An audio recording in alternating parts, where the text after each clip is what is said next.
4 years of silence. No calls, no birthdays, no holidays. Then a box arrived on Father's Day from Seattle.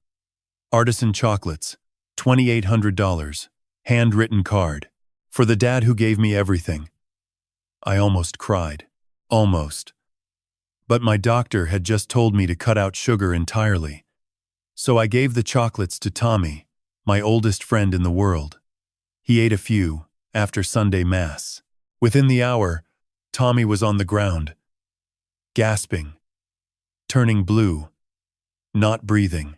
That night, when Dylan called and asked if I'd enjoyed his gift, I lied. I said they were delicious.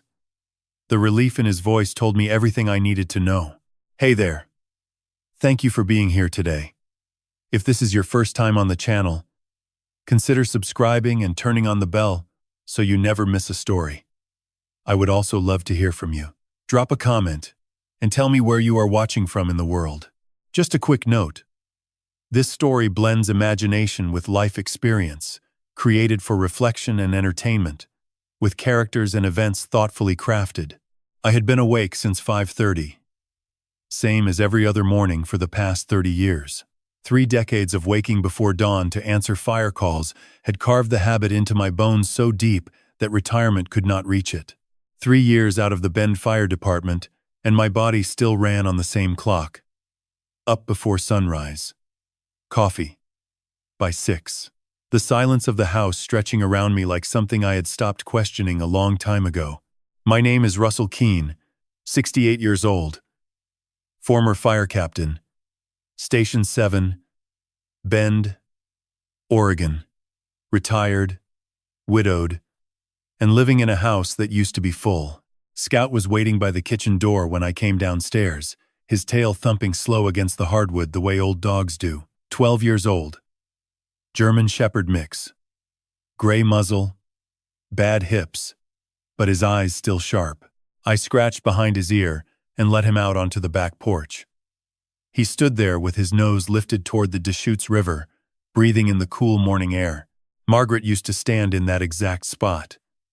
Coffee in hand, leaning on the rail, watching the mist lift off the water. Best view in Oregon, she would say. She had been gone 6 years.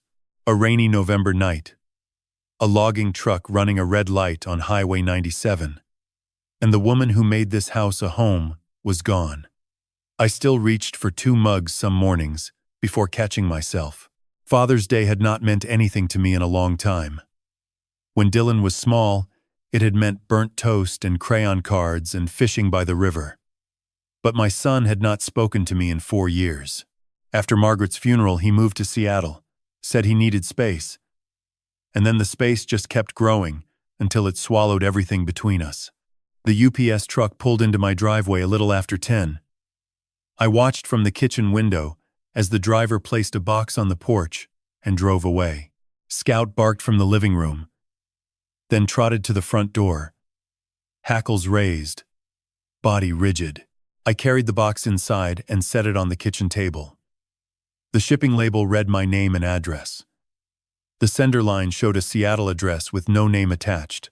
Scout circled the table twice, sat directly beneath it, and stared up at the box with an intensity I had not seen from him in months. His ears pinned forward. His whine was low and constant. I cut the tape and opened the flaps. Inside, wrapped in black tissue paper, was a wooden box with a magnetic clasp. I lifted the lid. 12 chocolates sat in perfect rows. Dark shells marbled with gold and copper. The smell rose immediately. Rich and bittersweet. The kind that fills a room. Beneath the chocolates was a small cream-colored card. I recognized the handwriting before I finished the first word. Clean, slanting right. The same hand that once wrote, "Happy birthday, Dad," in red crayon, on construction paper. For the dad who gave me everything. Happy Father's Day. Dylan. I held that card for a long time. 4 years of nothing, and now this. My throat burned. Something stirred beneath the emotion, though. Something quieter and sharper. The instinct that had kept me alive through 30 years of burning buildings. The voice in the back of my head that always asked why. I searched the brand on my phone. Artisan Noir Collection. Limited edition. $2,800. I stared at the screen. Dylan worked in real estate. 2 years ago, he had called asking to borrow $800 for rent, promised to pay it back. Never did. And now $2,800 in chocolate. Scout whined again beneath the table. I rested my hand on his head. I know, buddy. I do not like it either. My doctor had told me 2 weeks earlier to cut sugar completely. Pre-diabetes. Borderline numbers, but serious enough. That, combined with the COPD slowly tightening my lungs from years of breathing smoke, meant I had no business eating expensive chocolate. But Tommy would love them. Tommy Gallagher. My best friend for 30 years. We came up through Bendfire together. Trained together. Buried friends together.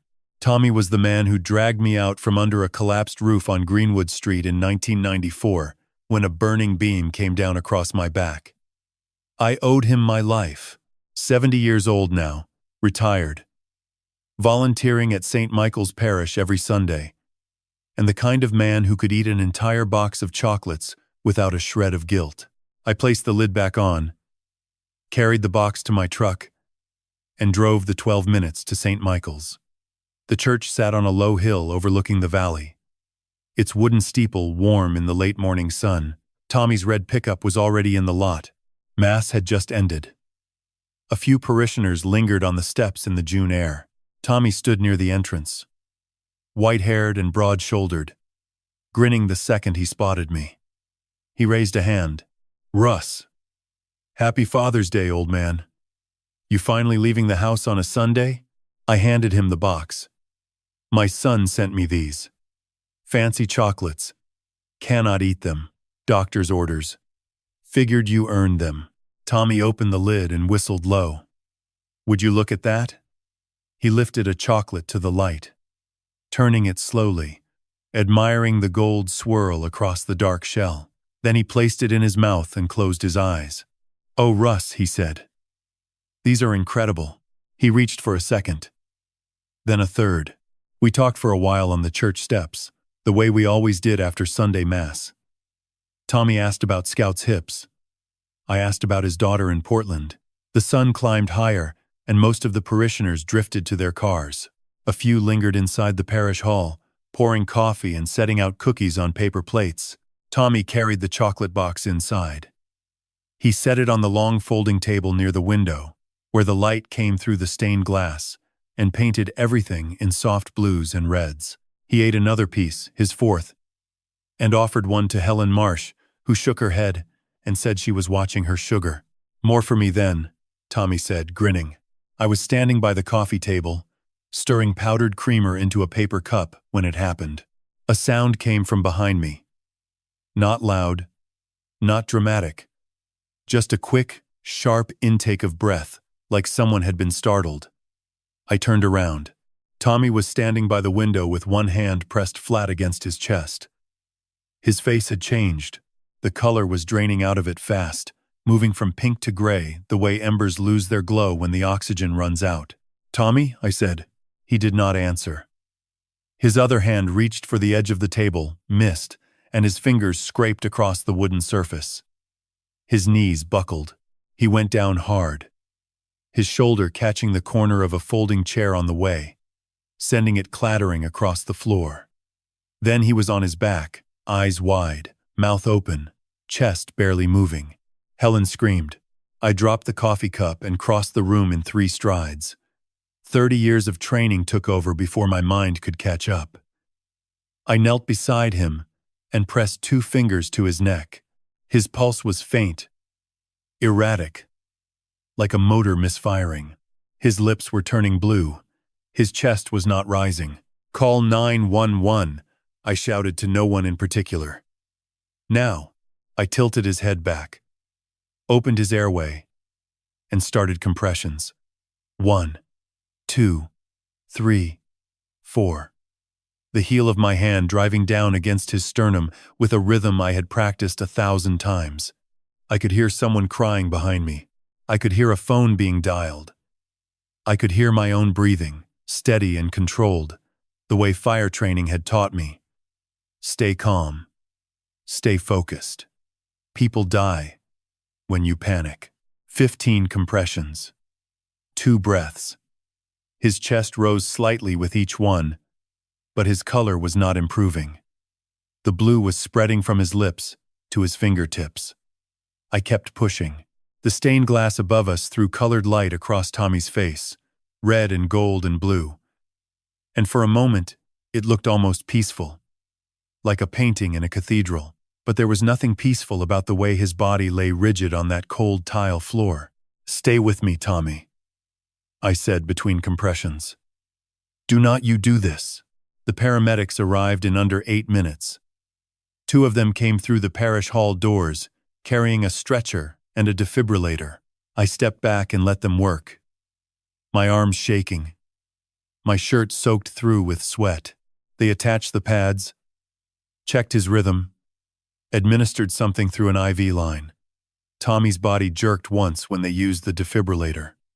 Then again. On the 3rd shock, his chest heaved, and a rough, broken gasp tore through his throat. The paramedics moved fast after that, stabilizing him, loading him onto the stretcher, and wheeling him out through the side door toward the waiting ambulance. I followed them into the parking lot and watched the doors close. The siren started. The ambulance pulled away down the hill, lights flashing against the afternoon sky. I stood there in the gravel lot, breathing hard, staring at the empty road. My hands were trembling. There was blood on my right sleeve from where Tommy's head had hit the floor.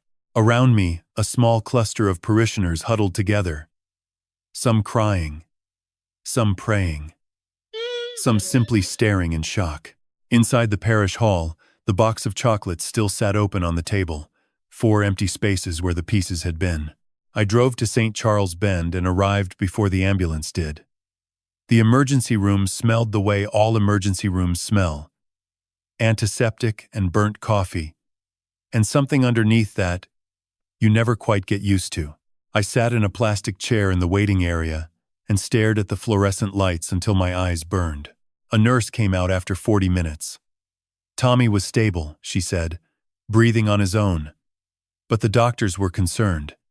His heart rhythm had been severely irregular. They were running a full toxicology panel. "Toxicology?" I repeated. "Standard procedure," she said. "When there is no prior cardiac history and the onset is this sudden, we have to rule everything out." She disappeared through the double doors. I sat back down. The clock on the wall read 4:17.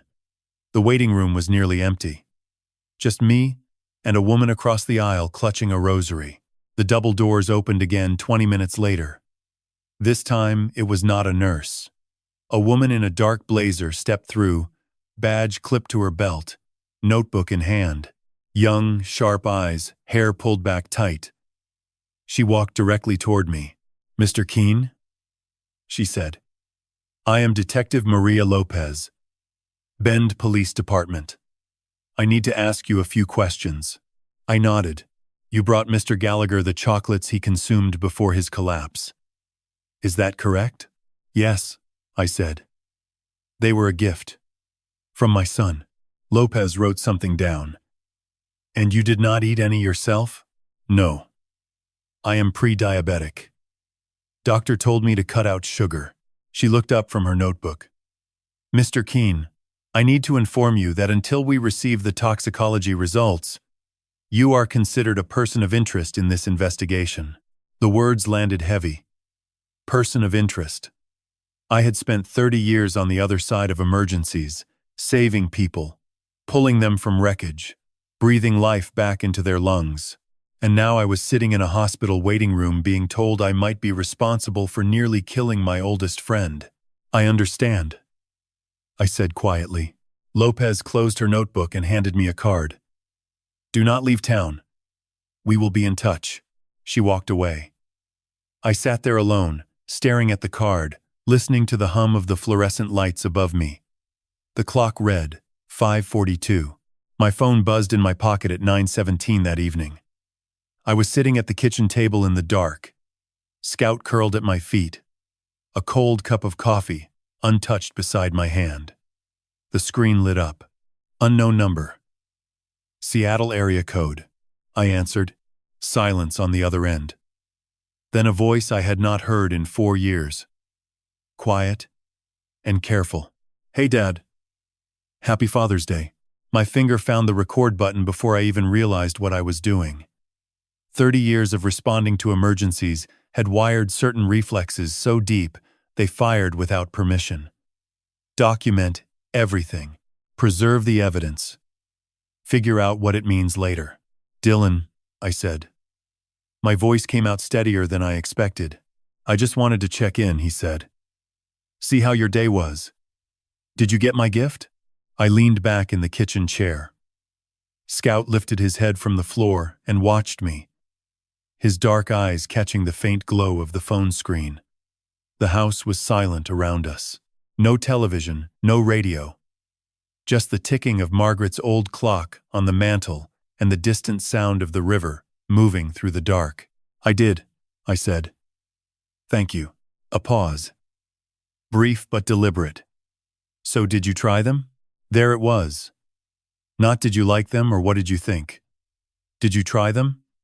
The question was specific, pointed, like a man checking whether a trap had sprung. I made a decision in less than a second. The same way I used to make decisions inside burning buildings when the ceiling was cracking and the floor was soft. You do not think. You act. They were delicious, I said. 5 seconds of silence. I counted them. 1, 2, 3, 4, 5. On the other end of the line, I heard Dylan exhale. Not a sigh. Not a breath of surprise. A release. Like a man who had been holding something tight in his chest and finally let it go. Good, he said. That is really good, Dad. I am glad. The relief in his voice was unmistakable. It poured through the phone like water through a cracked pipe, too much to contain, too obvious to miss. He was not relieved that I had enjoyed a gift. He was relieved that I had consumed it. My stomach turned to ice. How are you feeling? He asked. Any headaches or anything? Sometimes rich food like that can mess with your system. He was asking if I was showing symptoms. Checking the dosage. Following up the way a man follows up on a plan he has already set in motion. Fine, I said. A little tired. Long day. Yeah, Dylan said softly. Get some rest, Dad. Take care of yourself. The line went dead. I sat motionless in the dark kitchen for a long time after that. The phone still pressed against my ear, listening to the silence where my son's voice had been. Scout shifted beneath the table and rested his chin on my foot. The clock ticked on the mantel. Somewhere outside, an owl called from the pines along the river. My son had called to find out if I was dying. That thought settled into my chest like a coal from a fire I could not put out. I set the phone down on the table and pressed both palms flat against the wood, steadying myself the way I used to. Steady myself on a ladder when the heat below was rising and the structure was giving way. Margaret would have known what to say. She always did. She could read people the way I could read a burning building, instinctively, completely, without needing anyone to explain the danger. She had worried about Dylan long before I did. Talk to your son more, she used to tell me. He is quieter than you think. Something is building inside him, and you are too busy saving strangers to see it. She had been right. She had always been right. I thought about the night she died. November 14th, 6 years ago. A Tuesday. Rain coming down in sheets across Highway 97. Margaret had been driving home from her sister's place in Redmond. I had offered to pick her up, but she insisted she was fine. Stop worrying, Russ, she had said on the phone, laughing. I have driven this road 1,000 times. The logging truck ran the red light at the intersection of 97 and Cooley Road. The impact was on the driver's side. The paramedics told me she likely did not feel anything. I never believed them. I have spent 30 years pulling people from wreckage. I know what impact does to a body. Dylan had not come to the funeral for 2 days. He drove down from Seattle, with red eyes and a jaw clenched so tight I thought his teeth would crack. He stood beside me at the burial, silent, rigid, and when I reached for his hand, he pulled away. After the service, he told me he was moving to Seattle permanently. He said he needed space. He said he could not be in this house anymore. I understood that. What I did not understand was the silence that followed. 4 years of it. No calls at Thanksgiving, no card at Christmas, no message on the anniversary of Margaret's death, just a void where my son used to be, growing wider every month until I stopped checking the phone. And now tonight, that same son had called to make sure I had eaten something he sent me. And when I told him I had, he sounded like a man watching the last piece of a puzzle fall into place. I reached across the table and pulled open the drawer where I kept the old spiral notebook from my fire department days. Small, leather-bound. The cover stained with soot and water damage from decades of riding in my turnout coat. I had used it to document fire scenes, structural collapses, anything that needed recording before the details faded. I had not written in it for 3 years. I opened it to the first blank page and began to write. Father's Day. 9:47 in the evening. Tommy is in the hospital. The police think I did it. Dylan called tonight and asked if I tried the chocolates. I told him they were delicious. He was relieved. Not happy. Relieved. There is a difference. And I heard it clearly. The relief in his voice told me everything I needed to know. My son sent those chocolates knowing what they would do, and when he thought I had eaten them, he was glad. I closed the notebook. Scout pressed his nose against my ankle. Outside, the river moved in the dark, steady and indifferent, the way it had moved every night for 1,000 years. I sat there until the clock struck midnight, listening to the house, waiting for something I could not name. Sleep did not come easily. Every time I closed my eyes, I saw Tommy on the parish hall floor, lips turning blue, chest still. And behind that image, another one. Dylan at 8 years old, sitting on my lap at Station 7, wearing my fire helmet, grinning so wide his eyes nearly disappeared. I want to be a fireman just like you, Dad. That boy was gone. And in his place was a man who had just called to confirm whether his father was dead yet. The phone rang at 6:43 the next morning. I was already up, standing at the kitchen counter, pouring coffee I did not want. Scout lay on his bed by the stove, watching me with that quiet, patient look he had been giving me all night. Neither of us had slept much. The caller ID read Frank Holloway. I picked up on the first ring. Russell. Frank's voice was low and heavy, the kind of tone I recognized from decades of working alongside him. The voice he used when the news was bad and there was no way to soften it. We need to talk. It is about the chocolates. 20 minutes later, I was sitting across from Frank in his office at the Deschutes County Sheriff's Department. The room smelled like old files and black coffee. Frank sat behind a metal desk cluttered with papers, his reading glasses pushed up on his forehead. He had aged since the last time I saw him, more gray in his beard, deeper lines around his eyes, but his posture was the same. Straight-backed, square-shouldered, the posture of a man who had spent half his life carrying weight. Frank and I had come through Bend Fire together. 22 years side by side. He had transferred to law enforcement 5 years before I retired, traded his turnout coat for a badge. But the bond never changed. When Margaret died, Frank was the first person at my door. He opened a manila folder and slid it across the desk. Toxicology results came back early this morning, he said. The chocolates you gave Tommy contained tetrodotoxin. I stared at him. Tetrodotoxin. Pufferfish poison, Frank said. One of the deadliest naturally occurring toxins on Earth. Attacks the nervous system. Shuts down the muscles that control breathing. Full respiratory paralysis within minutes at high doses.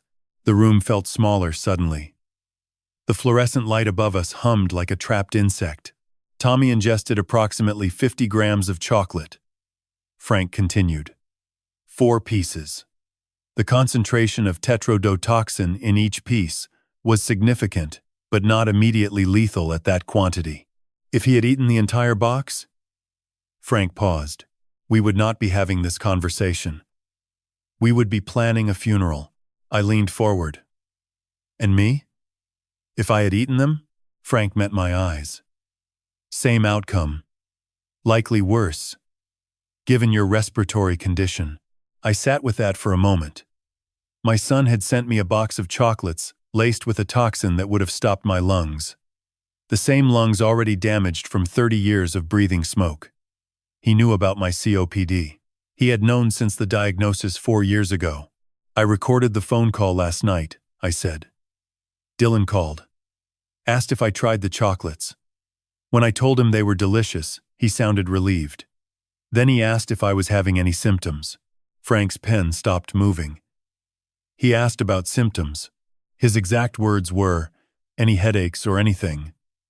He was checking. Frank wrote that down. Send me the recording. I will have it logged as evidence. He leaned back. Russell, I am treating this as attempted homicide. I need everything you have. The shipping box, the card, any communication from Dylan, you will have it.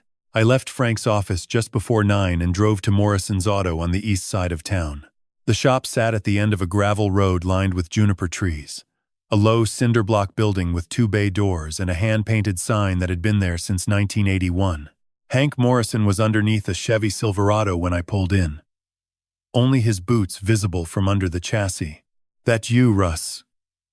He called out. Yeah.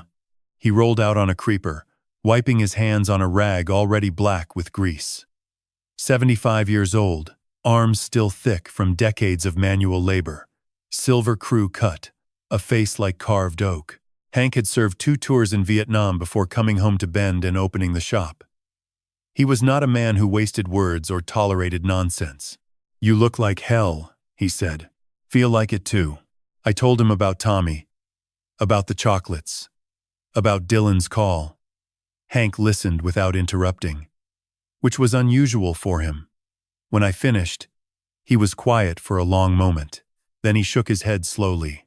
Your boy did that? I think so. Hank spit into the gravel. Son of a bitch. We sat on the bench outside the shop, drinking coffee from tin mugs. I was halfway through mine when the coughing started. It came on fast, deep, and wet. The kind of coughing fit that bent me double and left me gasping. I reached into my jacket pocket and pulled out my inhaler. Blue plastic casing. Same prescription I had been using for 2 years. I pressed down and breathed in. The relief did not come. Instead, my chest tightened further. My airways constricted like a fist, closing around a garden hose. I gasped again, harder this time, and the wheeze that came out of my throat sounded like air being forced through a cracked pipe. Hank was beside me instantly. One hand on my shoulder. Easy. Russ. Slow breaths. I tried again. Another puff. The tightness worsened. My vision blurred at the edges. I dropped the inhaler and gripped the bench with both hands, fighting for air. Hank picked up the inhaler and turned it over in his hands. He squinted at the label, then held it up to the light. Russ, he said slowly. This label does not look right. I was still struggling to breathe. Hank unscrewed the cap and sniffed the opening. His expression changed. The font is different, he said, and this does not smell like any bronchodilator I have ever been around. The coughing eased enough for me to speak. What do you mean? Hank held the inhaler out to me. I mean, somebody switched your medicine. And whatever is in here is making it worse, not better. An hour later, I was sitting in Dr. Pham's examination room. He had administered a nebulizer treatment with verified medication, and my breathing had finally stabilized. My lungs still ached, but the tightness had released. Dr. Pham stood across from me, holding my inhaler in a gloved hand, his face grim. I ran a preliminary analysis, he said. This is not albuterol. The compound inside this canister is methacholine. I looked at him. Methacholine is a bronchoconstrictor, he continued. It is used in clinical settings to deliberately trigger airway constriction during diagnostic testing. In controlled doses, under medical supervision, it is safe. He paused. But as a replacement for your rescue inhaler? Russell, if you had used this during a severe COPD episode, your airways would have closed completely. You would have suffocated within minutes. And it would have looked exactly like a natural respiratory failure. Dr. Pham wrote me a new prescription on the spot. Real albuterol from the hospital pharmacy. Sealed, verified, tamper-proof. He placed my old inhaler into a sterile evidence bag and labeled it with the date and my name. I will send this to the state crime lab for a full chemical breakdown, he said. But Russell, I need you to understand something. Whoever switched this medication did not do it on impulse. Methacholine is not something you find at a drugstore. It is a controlled pharmaceutical agent used exclusively in clinical pulmonary testing. Obtaining it would require either medical credentials or a very specific black market connection. I stared at the sealed bag on his desk. Inside it, the blue plastic casing of my inhaler looked exactly the way it always had. Same shape, same color, same weight in my hand. The only difference was that instead of opening my airways, it would have shut them down permanently. How long? I asked. How long has that been in there? Dr. Pham shook his head. Impossible to say without knowing when the switch was made. Could have been days. Could have been weeks. I thanked him and left. In the parking lot, I sat in my truck with both hands on the steering wheel and did not move for a long time. The afternoon sun fell warm through the windshield, but I could not feel it. My body was present. My mind was somewhere else entirely, walking through the structure of what Dylan had built. 2 layers. That was what I was looking at. Not one attempt. 2. Layer 1. The chocolates. Tetrodotoxin. Absorbed through ingestion, causing respiratory paralysis. If I had eaten them, my breathing would have failed. I would have reached for my inhaler, which brought me to layer 2.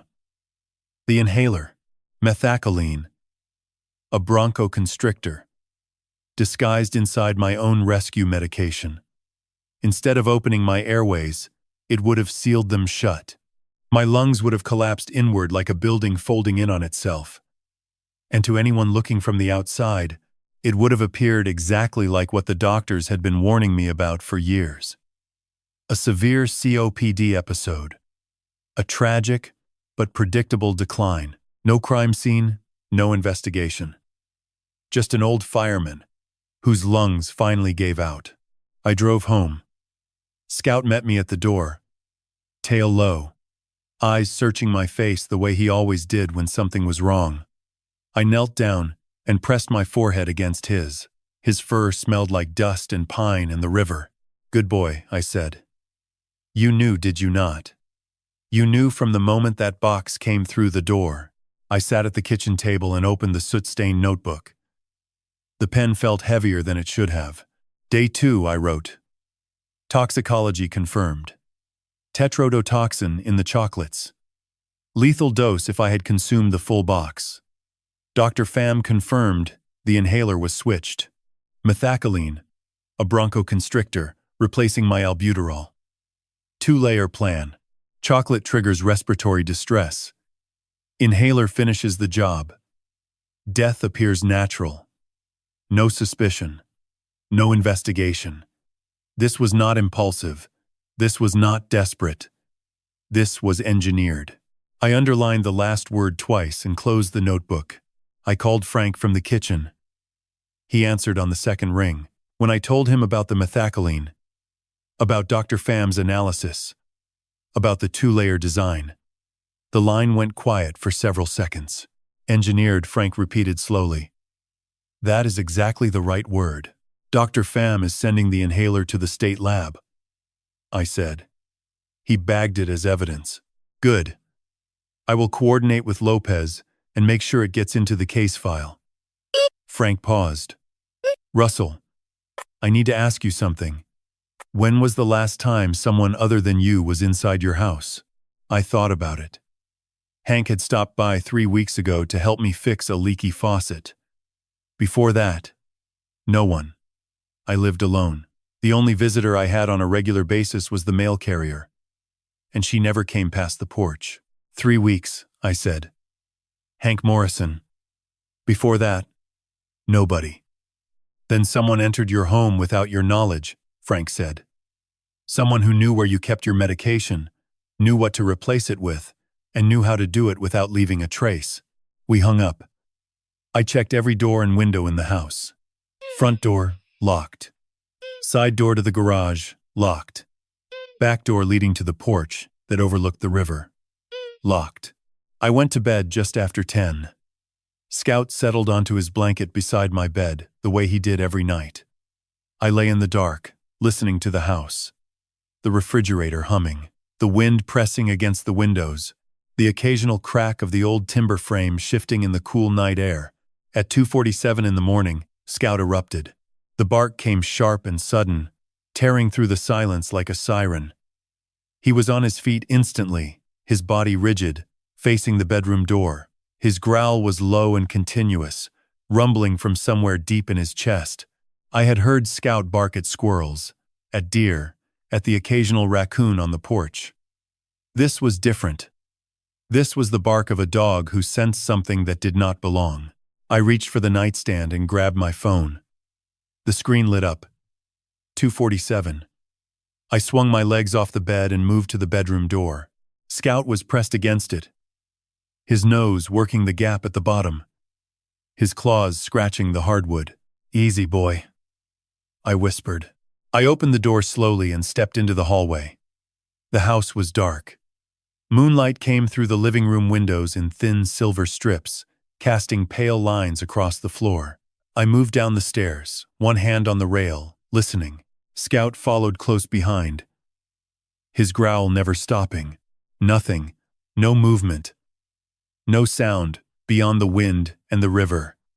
I checked the front door. Locked. The garage. Locked. The back door. I stopped. The back door was closed. The deadbolt was engaged. But the door was not flush with the frame. There was a gap, barely a quarter inch, where the wood did not quite meet the jamb. I pressed my hand against it. It gave slightly. The strike plate had been loosened, not broken, not forced. Loosened, as if someone had carefully removed the screws and replaced them without tightening fully. I opened the door. The porch was empty. The yard was empty. The river moved in the darkness beyond the tree line, silver and black under the half-moon. Scout pushed past me and stood on the porch, nose lifted, sniffing the cold air. His hackles were raised from the base of his skull to the middle of his back. He stared into the darkness toward the tree line for a long time. Then, slowly, his body relaxed. Whatever had been there was gone. I closed the door and locked it. Checked every window in the house twice. Then I came back to the kitchen and stood in the dark, hands flat on the counter, breathing steady. Someone had been inside my house. Tonight, while I slept. And Scout had tried to warn me. I called Frank at 6:15. He answered on the third ring, voice thick with sleep.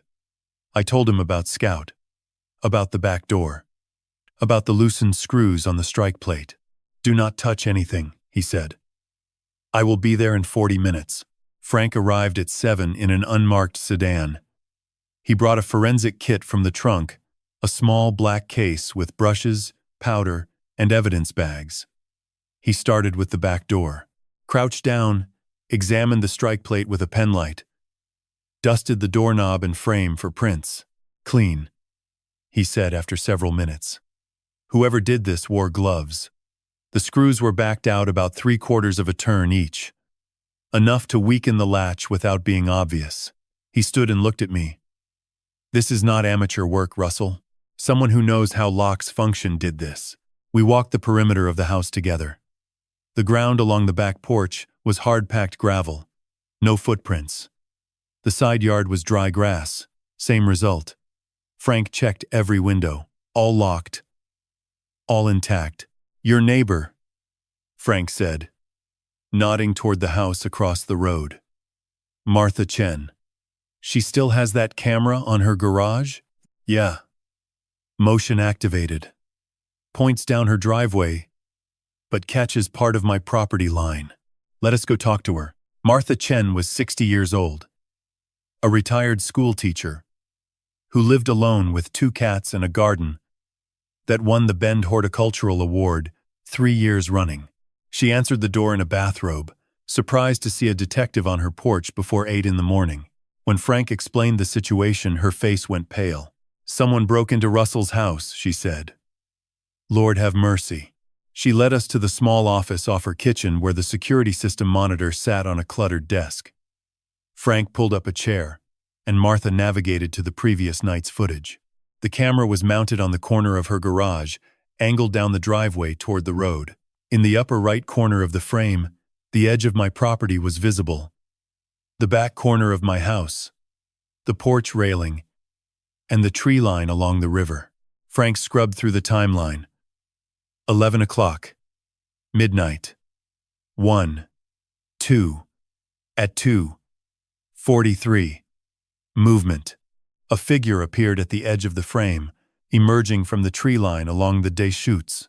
Dark clothing. Hood pulled low. Moving with purpose. Not running. Not hesitating. Walking directly toward the back of my house, as though following a rehearsed path.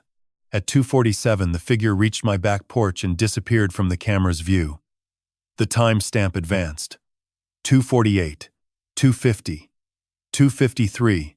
At 2:58, the figure reappeared, moving back toward the tree line, with the same steady, deliberate pace. 11 minutes inside my home. Frank leaned closer to the screen. Tall, 5'10", maybe 6 feet. Solid build. Cannot make out the face with the hood. He turned to me. This person knew exactly where they were going. No searching, no hesitation. They have been inside your house before. He copied the footage onto a USB drive and bagged it. Martha clutched her bathrobe tighter around her shoulders. Russell, should I be worried? Keep your doors locked, Frank said. And if you see anything unusual, call me directly. He handed her his card. We drove back to my house. Frank sat in his car making phone calls for 20 minutes while I stood on the porch with Scout, watching the tree line across the yard. The river glinted through the branches, bright and ordinary. Birds called from the pines. Everything looked exactly the way it always did. But the feeling had changed. The safety I had taken for granted in this house for 30 years had been peeled away overnight, like bark from a dead tree. Frank left just before 10, taking the forensic samples and the camera footage with him. I spent the rest of the day inside, checking locks, watching the tree line, waiting for something I could not see. The next morning I opened the front door at 7 to get the newspaper. The paper was there, rolled and rubber-banded on the second step. But beside it, centered on the welcome mat, was a white envelope. No stamp. No address. No name. Just a plain white rectangle lying flat on the mat, as though someone had placed it there by hand. I did not touch it. I pulled my phone from my pocket, took a photograph of the envelope exactly as it lay, then went inside for a pair of kitchen gloves. I brought the envelope to the table, slid a knife under the flap, and opened it.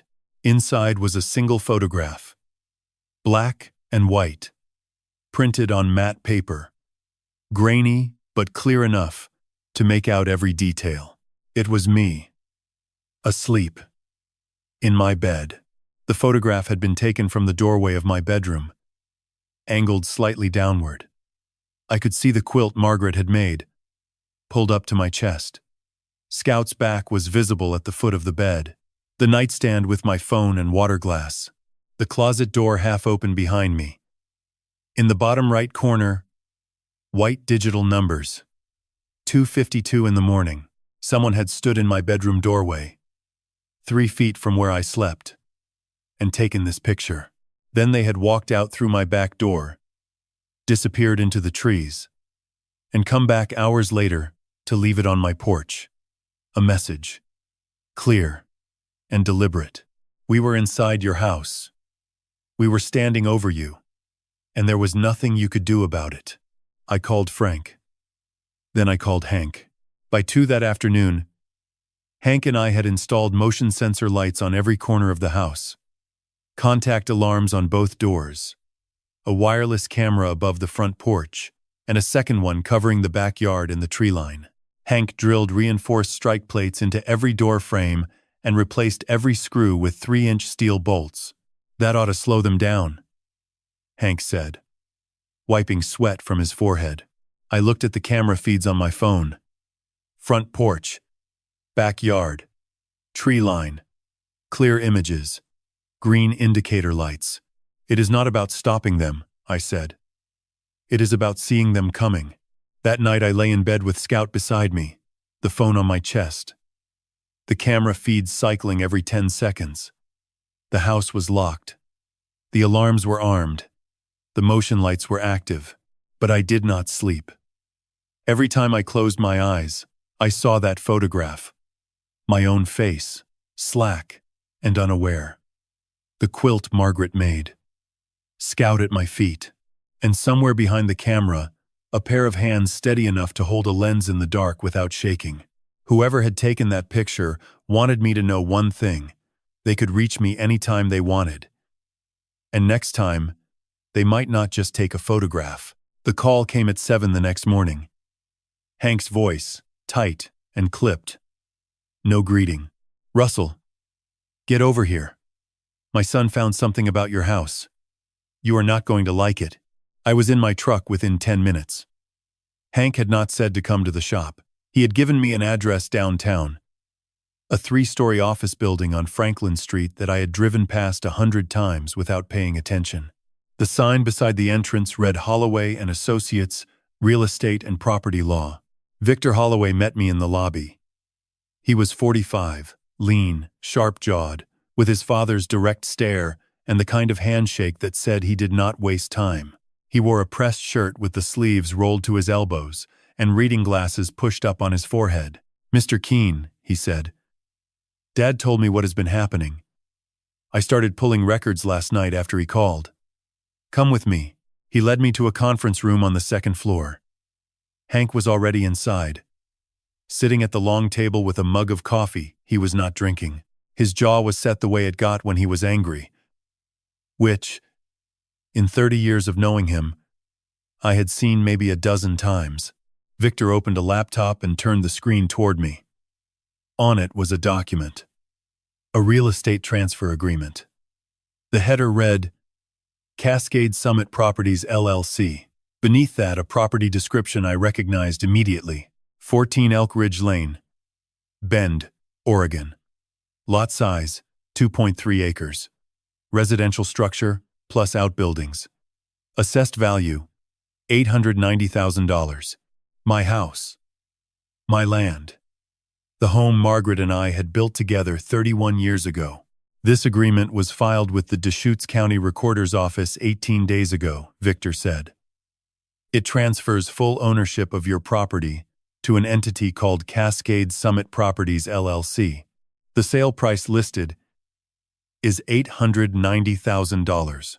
I stared at the screen. I did not sign that. I know you did not. Victor clicked to the next page. At the bottom was a signature line. My name, written in a hand that looked close to mine, but was not quite right. The R was too rounded, the K too sharp. A forgery. Competent, but imperfect. Cascade Summit Properties, Victor continued, was incorporated in Delaware 8 weeks ago. The registered agent is a name that does not appear in any professional directory. The business address listed is a P.O. box in Bellevue, Washington. He paused and looked at me. However, that same P.O. box is linked to a personal mailing account registered to a Dylan Keene. Current address: 4200 Lakeview Drive, Unit 912, Seattle, Washington. Hank's fist tightened around his coffee mug. He said nothing. Victor pulled up another document. There is more. 3 weeks ago, An email was sent from an address that appears to be yours, Russell Keene, official, @gmail.com, to First Pacific Title Company. The email authorized the transfer of the property deed to Cascade Summit Properties and included a scanned copy of your driver's license. I do not have a Gmail account, I said. I have used the same Yahoo address for 15 years. I figured as much, Victor said. I traced the email headers. The originating IP address routes through a VPN, but the billing account for that VPN is tied to a credit card ending in 4719. That card belongs to Dylan Keene. The room was very quiet. Hank stared at the table. Victor closed the laptop slowly. Mr. Keene, Victor said, your son created a shell company, forged your signature on a transfer agreement, fabricated an email account in your name, and filed paperwork to seize ownership of your home. If this had gone through unchallenged, and especially if you had passed away before it was discovered, the property would have transferred seamlessly to Cascade Summit, which is effectively Dylan. I could not speak. I gripped the edge of the table with both hands and stared at the space where the laptop had been. $890,000. That was what my home was worth on paper. But paper could not measure what it actually held. Margaret's lavender bushes along the front walk, the ones she planted the spring after we moved in. The ones I still watered every Tuesday. The kitchen where she taught Dylan to crack eggs when he was 4. The back porch where we sat every evening watching the river turn gold at sunset. The bedroom where I held her hand on the morning she left for Redmond and never came back. Dylan was not just trying to take my money. He was trying to take my home. Every board, every nail, every room that still smelled faintly of Margaret's perfume. What is the total? I asked, my voice barely above a whisper. Victor opened a small notepad. Based on what we know so far, Dylan's targets include the property at $890,000. Your life insurance policy, which Detective Holloway confirmed is valued at $750,000, and any liquid assets in your estate. He wrote the numbers and pushed the pad toward me. Conservatively, $1.64 million. $1.64 million. That was what my life was worth to my son. A number on a spreadsheet. A debt to be settled. Hank finally spoke. His voice was low and rough. What do we do? Victor looked at me. I have already flagged the transfer with the county recorder. It is frozen pending investigation. I will file a formal challenge with First Pacific Title and notify the state bar. But Mr. Keene, this is beyond real estate fraud. This is part of a coordinated criminal enterprise. You need to give everything to Detective Holloway. Frank already has most of it, I said. The chocolate evidence, the inhaler, the phone recording, the camera footage. Then give him this too. Victor handed me a flash drive. Everything I found. The shell company filings, the email trace, the forged signature, the VPN billing records. It all points to the same place. I took the drive and held it in my palm. A small black rectangle, lighter than a coin. Inside it was the proof that my son had been trying to erase me. Not just kill me. Erase me. My will. My home. My property. Every trace of the life Margaret and I had built. I stood and walked to the window. Downtown Bend stretched below, quiet in the morning light. Beyond the rooftops, I could see the white peaks of the Cascades rising against a clear blue sky. Margaret had loved those mountains. She said they made her feel small in a good way, like the world was bigger than whatever problem was sitting on your chest. My son was not just trying to kill me, I said, still looking at the mountains. He was making sure that when I was gone, there would be nothing left to prove I had ever been here. Hank stood and placed a hand on my shoulder. He did not say anything. He did not need to. The tablet buzzed on the kitchen counter at 4:13 that afternoon. I had been standing at the sink, rinsing a coffee mug I had already rinsed twice. My mind still circling the numbers Victor had laid out that morning. 1.64 million. The sound startled me. I dried my hands and picked up the tablet. The screen showed an incoming FaceTime call. The name read, Lily.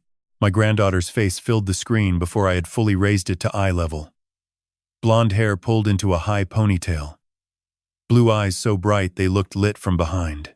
A gap where her left front tooth used to be. A grin so wide it pushed her freckled cheeks up into little half-moons beneath her eyes. "Grandpa, you picked up." Something cracked open in my chest. Not pain this time. Something warmer and more fragile. "Of course I picked up," I said. "I always pick up for you, sweetheart." Lily tilted the screen, and I caught a glimpse of her bedroom behind her. Pink walls. A bookshelf crammed with paperbacks. A stuffed elephant tucked under one arm. She looked so much like Margaret that for a moment I could not breathe. The same eyes. The same way she tilted her head when she smiled, slightly to the left, as if the world were a question she found amusing. "How was school?" I asked. "Boring." She rolled her eyes with the theatrical commitment only an 8-year-old could manage. "Miss Patterson makes us do reading journals every single day." "I already finished the book. Why do I have to write about it too?" "Because writing helps you remember what you learned. That is what Mom says." Lily leaned closer to the camera. "Grandpa, how is Scout? Is he there? Can I see him?" I angled the tablet toward the floor. Scout was lying on his bed by the stove, chin resting on his paws. When he heard Lily's voice through the speaker, his ears perked and his tail gave 2 slow thumps against the blanket. "Scout!" Lily squealed. "Hi, buddy. I miss you so much." Scout's tail thumped faster. Lily laughed. That pure, unguarded laugh that children have before the world teaches them to hold it back.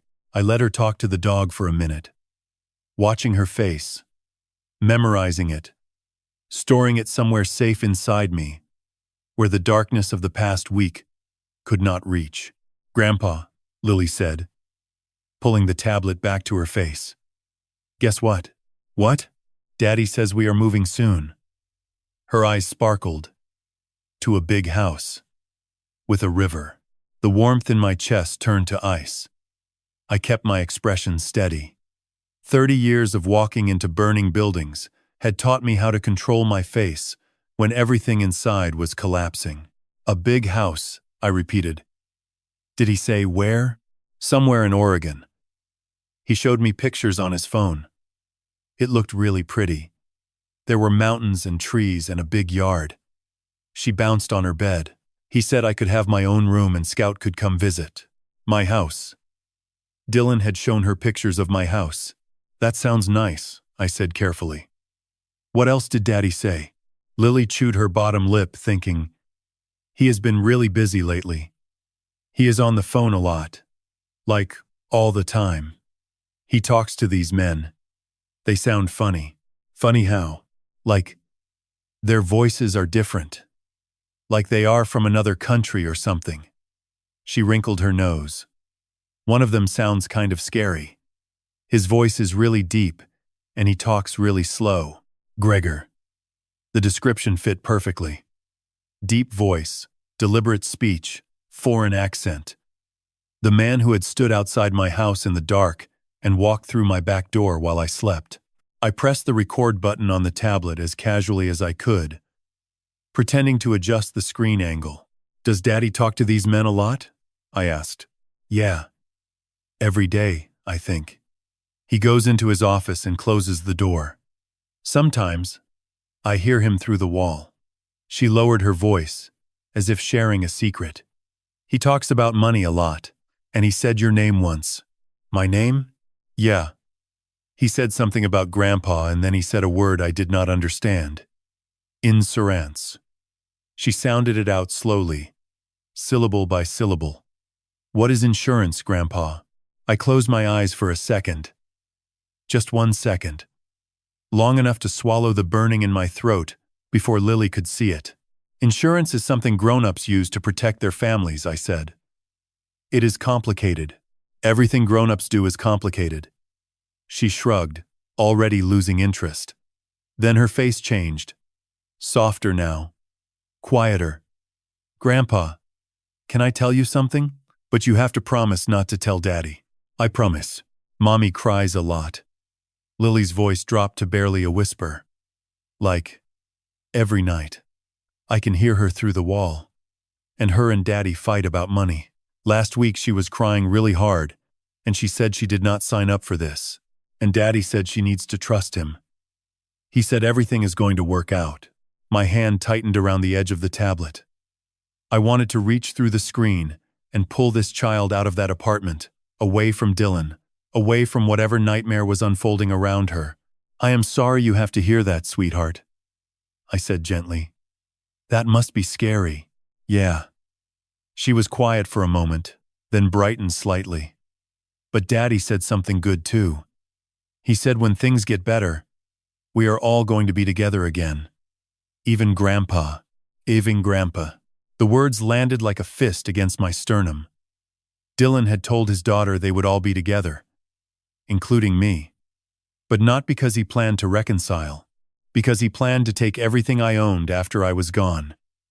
The house with the river, the big yard, the mountains, and the trees. My home, repackaged, as a promise to an 8-year-old who had no idea what her father was really saying. That sounds wonderful, I managed. Lily smiled. Oh, and Grandpa? Daddy told me not to tell you about the men on the phone. He said it was private grown-up stuff. But I do not think secrets are good. Mommy says secrets make people sick. Your mother is a smart woman, I said. And you can always tell me anything, no matter what Daddy says. Okay? Okay. She grinned. I love you, Grandpa. I love you too, Lily. More than all the rivers in Oregon, she giggled. From somewhere off screen, Nicole's voice called her name. I have to go, Lily said. Give Scout a kiss for me. I will. The screen went dark. I set the tablet down on the kitchen table and did not move. The recording icon blinked in the corner of the screen, still active. I tapped it off. Scout patted over and pressed his nose against my knee. I rested my hand on his head, but I could not look down.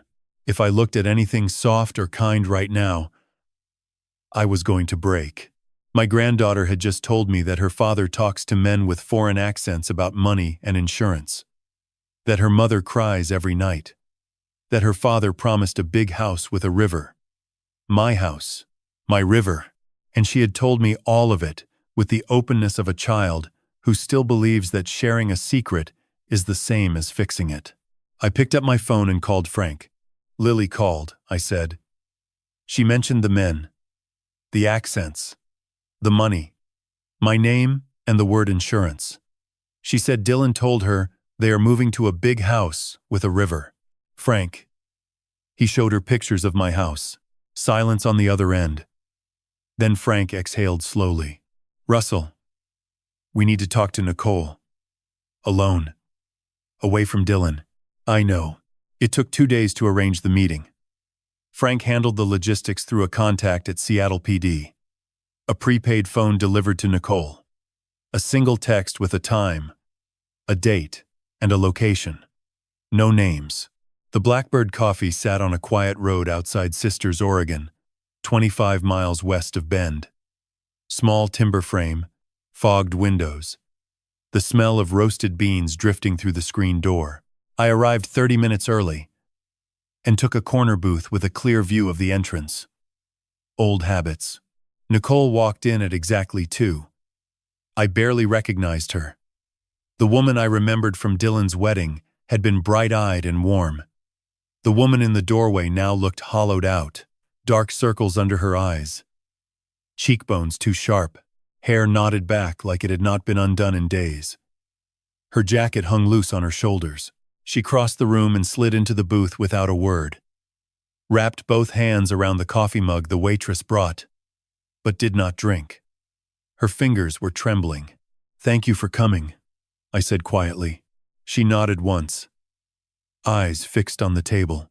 Nicole, I need you to tell me what you know. She drew a shaking breath. It started 2 years ago. Dylan got into real estate development. Not just selling, investing. He found a group of private investors in Seattle, funding apartment projects.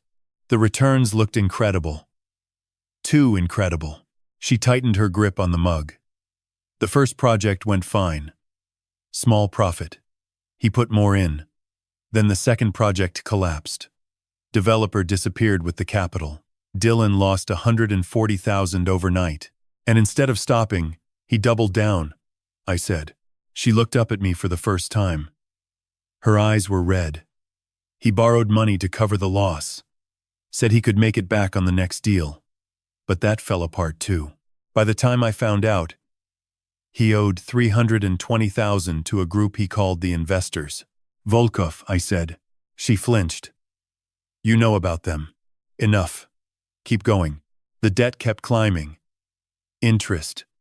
Penalties. By March, it was $520,000. Her eyes filled. That is when the men started showing up, outside Lily's school, outside our apartment. A man with a heavy accent and a black jacket. He never spoke. He just watched. Gregor. I kept my expression steady. I confronted Dylan. She continued. He admitted everything. The debt. The threats. He said if we ran, they would find us. If I went to the police, they would take Lily. Her voice cracked. He looked me in the eyes and said they would take our daughter. The booth was quiet, except for the espresso machine and a radio murmuring in the kitchen. When did he start talking about me? I asked. She closed her eyes. May. He came home and said he had a plan.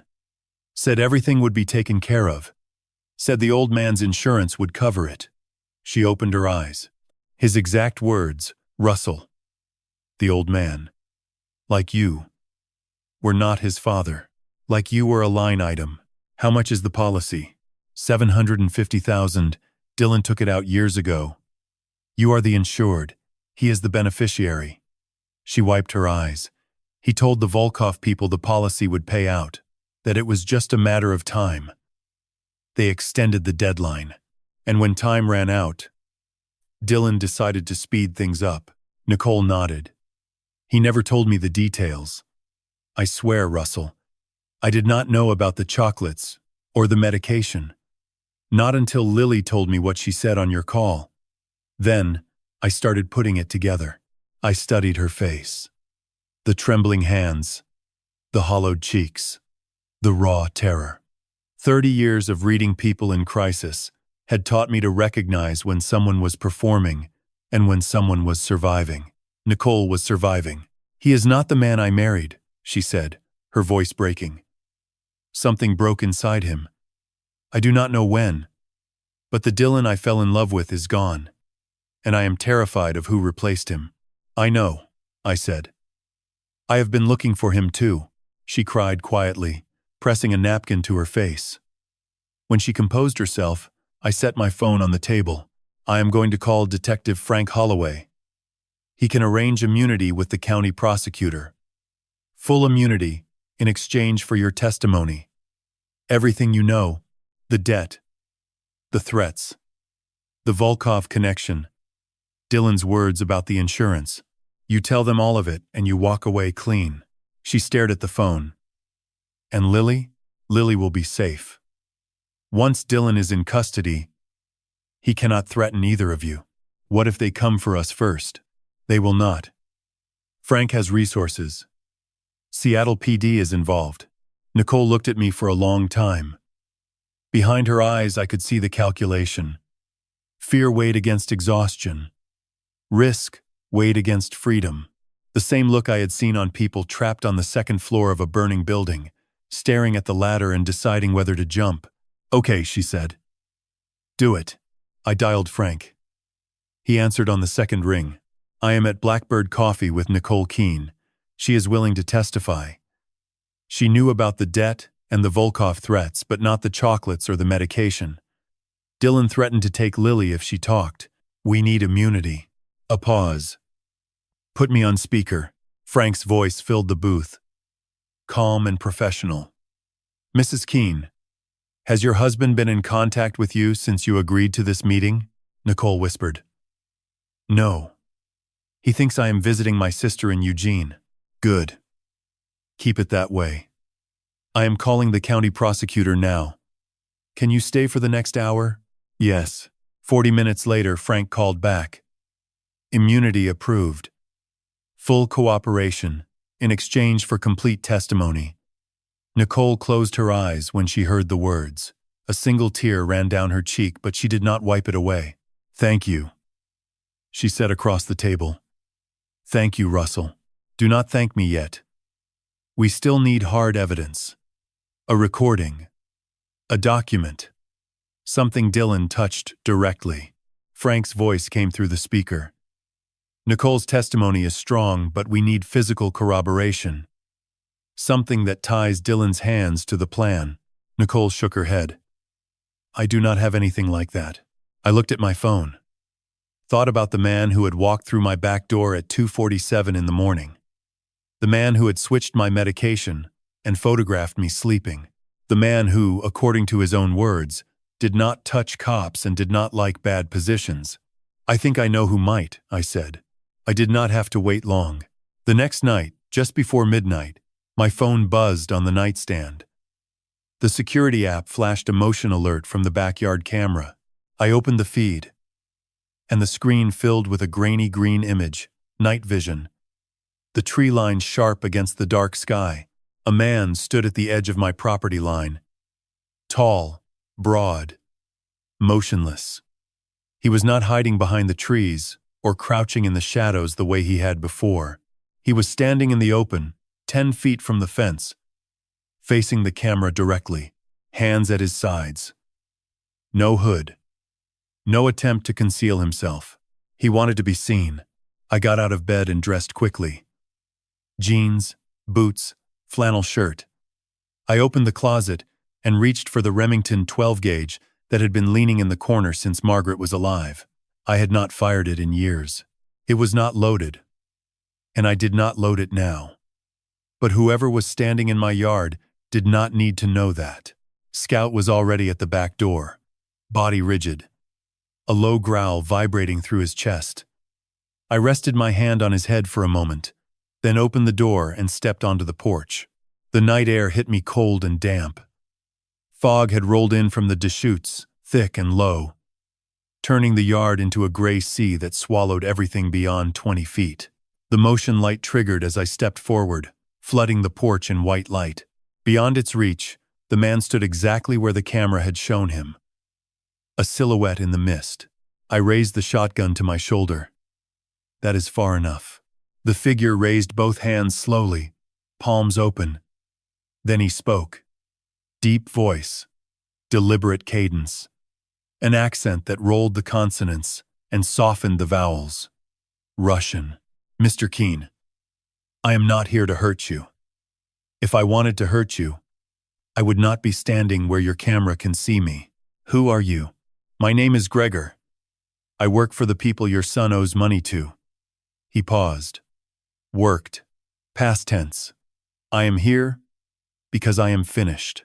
Scout pressed against my leg, still growling. I kept the Remington level. Start talking. Gregor lowered his hands slowly and took a single step forward.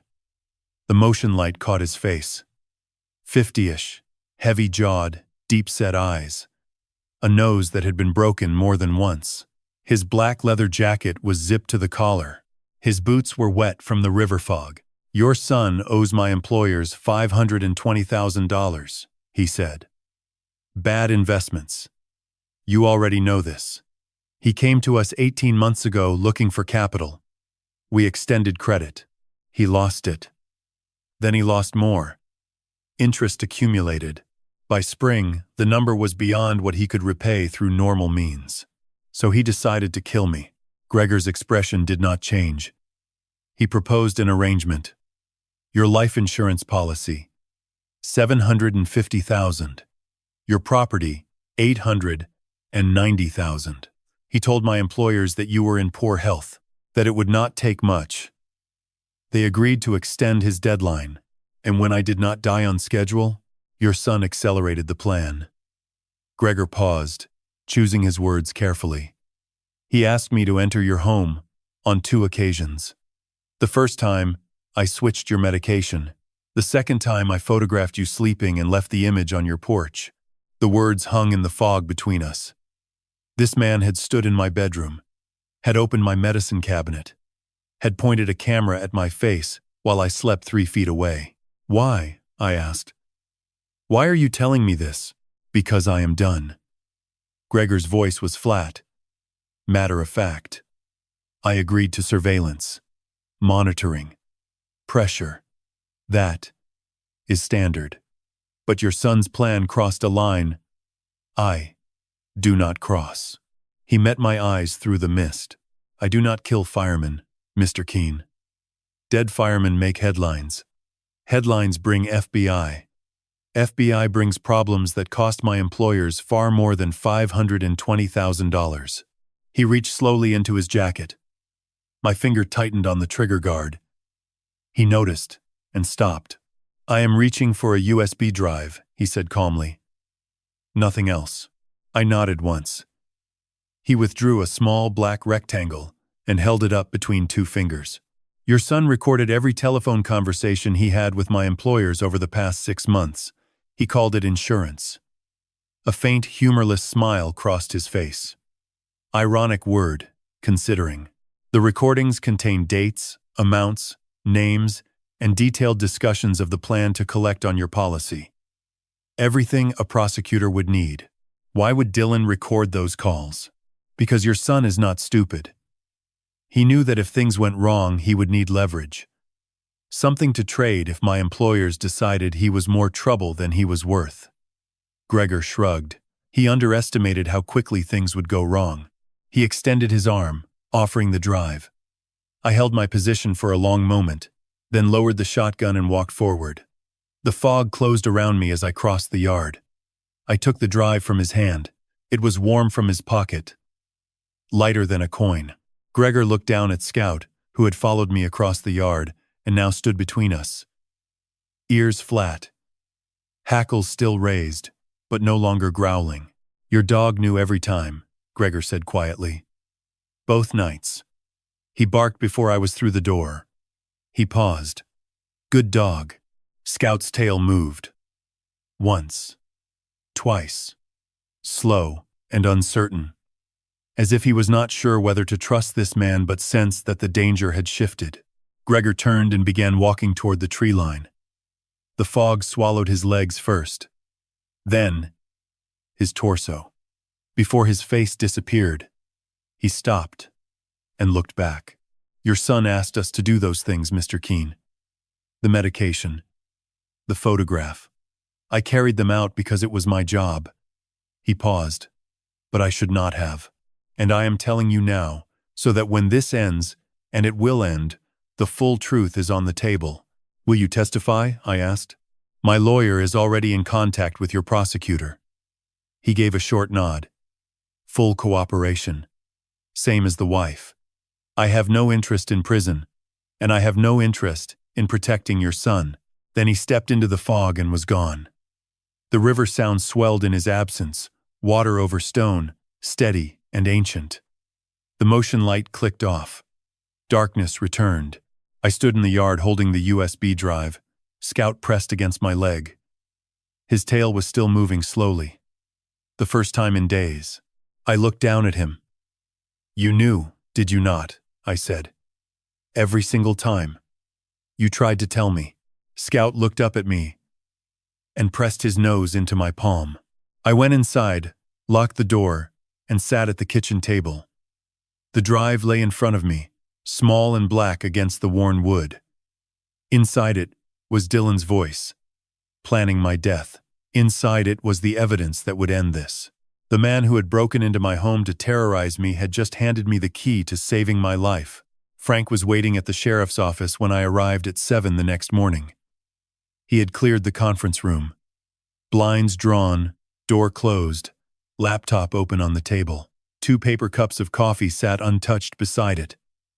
Already cold. He took the USB drive from my hand without a word and plugged it into the laptop. A file directory appeared on the screen. 23 audio files, dated and numbered, spanning 6 months.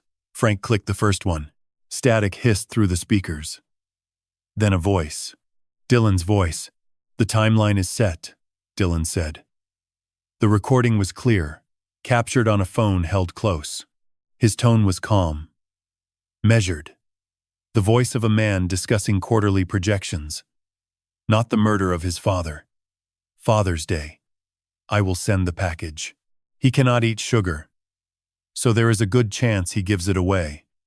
But even if he does not, the backup is already in place." Another voice responded. Older, heavier, thick with accent. "Explain the backup." "His inhaler. I switched the cartridge 3 weeks ago. Methacholine instead of albuterol. If the chocolates trigger respiratory distress, and they will, he reaches for the inhaler. The inhaler makes it worse. His lungs shut down." A pause. "Either way, it looks natural." The room was silent. I stared at the laptop screen, watching the audio waveform pulse with my son's voice. Each word was precise, rehearsed. There was no tremor, no hesitation, no crack in the surface that might suggest a man struggling with what he was about to do. Dylan spoke about my death the way I might describe replacing a faulty smoke detector. A problem to be solved. A task to be completed. "And the property?" the older voice asked. "Already handled. Shell company in Delaware. Transfer documents filed with the county. Once the insurance pays out and the estate clears probate, I liquidate the house. $890 plus $750. That is $1.64 million. Your $520 comes off the top. I keep the rest.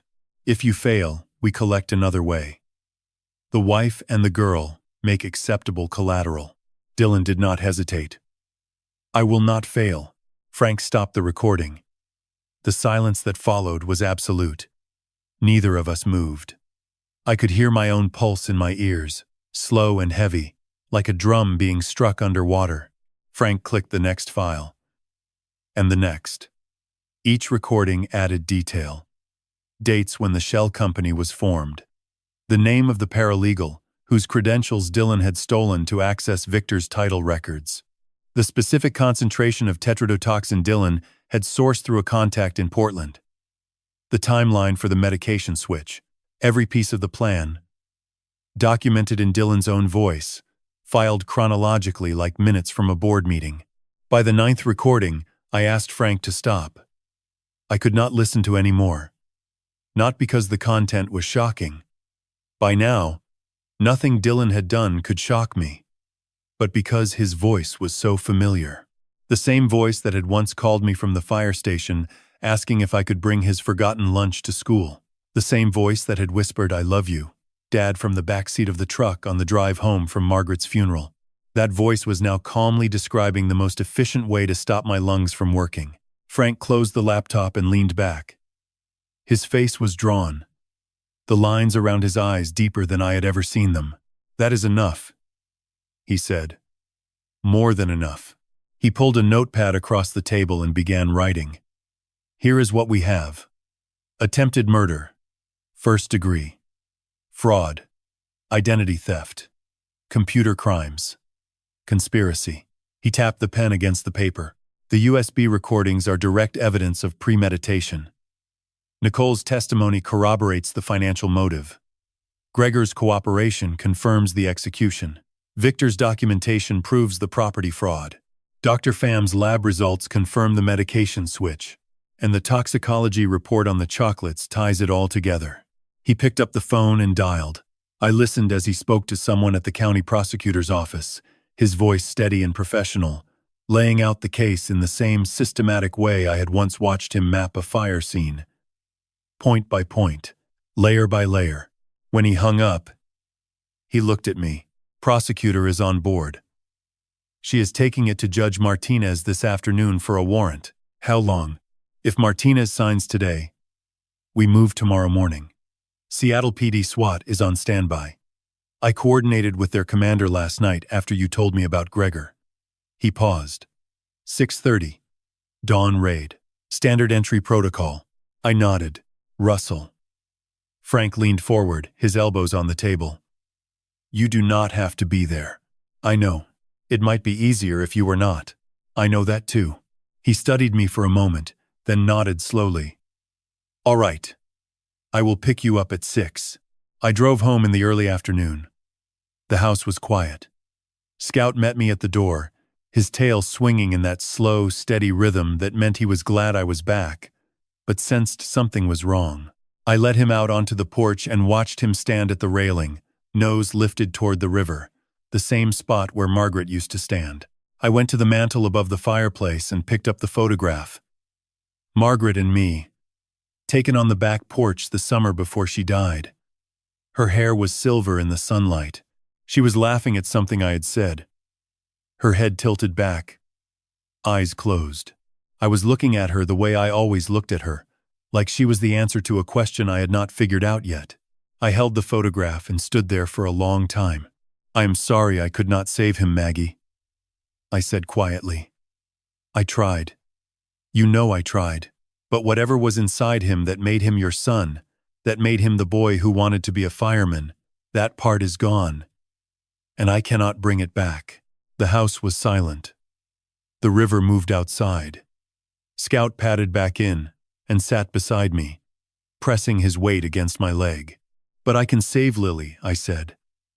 And tomorrow, that is what I am going to do.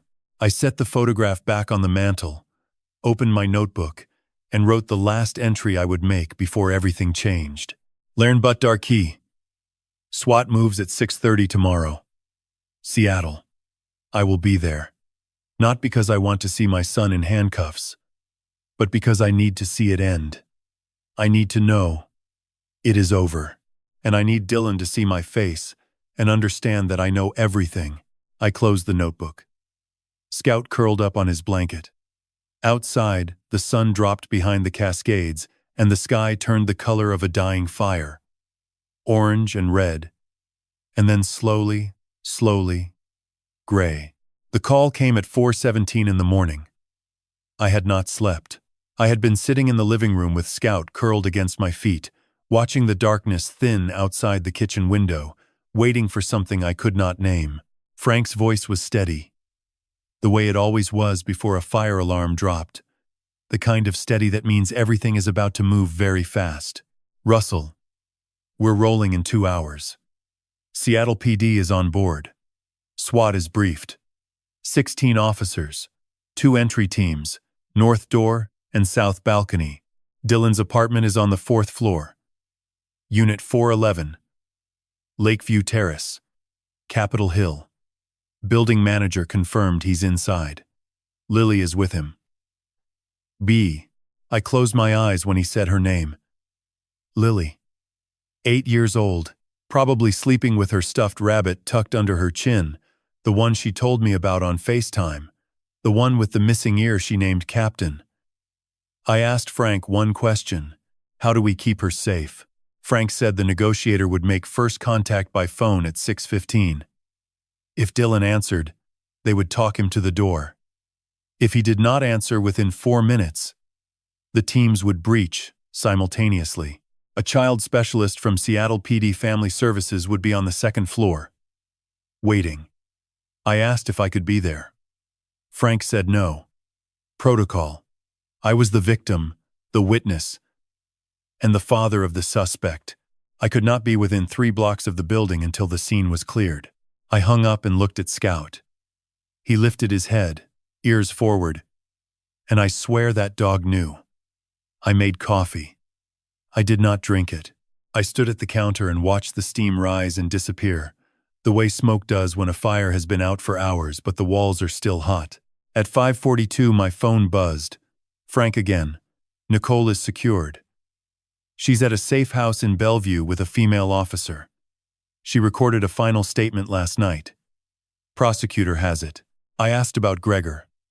Frank said Gregor had turned himself in to the Seattle field office at 9 the previous evening, accompanied by an attorney. He provided a full written statement, 17 pages, covering 6 months of interactions with Dylan and Volkov Sr. The federal prosecutor was reviewing charges against the Volkov organization separately. Gregor would not face attempted murder charges in exchange for testimony. Frank said it was the best deal they could get. At 6:12, I sat down in Margaret's old rocking chair by the window, the one she used to sit in when she read to Dylan before bed. The wood creaked the way it always did, a sound I had not allowed myself to hear in years. Scout pressed his nose against my knee. At 6:15, Frank called for the third time. Negotiator is dialing now. I could hear the background noise. Engines. Radio chatter. The metallic click of equipment being checked. I heard a voice say, "Stand by," and then silence. Frank kept the line open. I listened to nothing for 2 minutes and 30 seconds. Then I heard the negotiator's voice. Calm, professional, distant, through Frank's phone. "Mr. Keene, this is Sergeant Peters with the Seattle Police Department.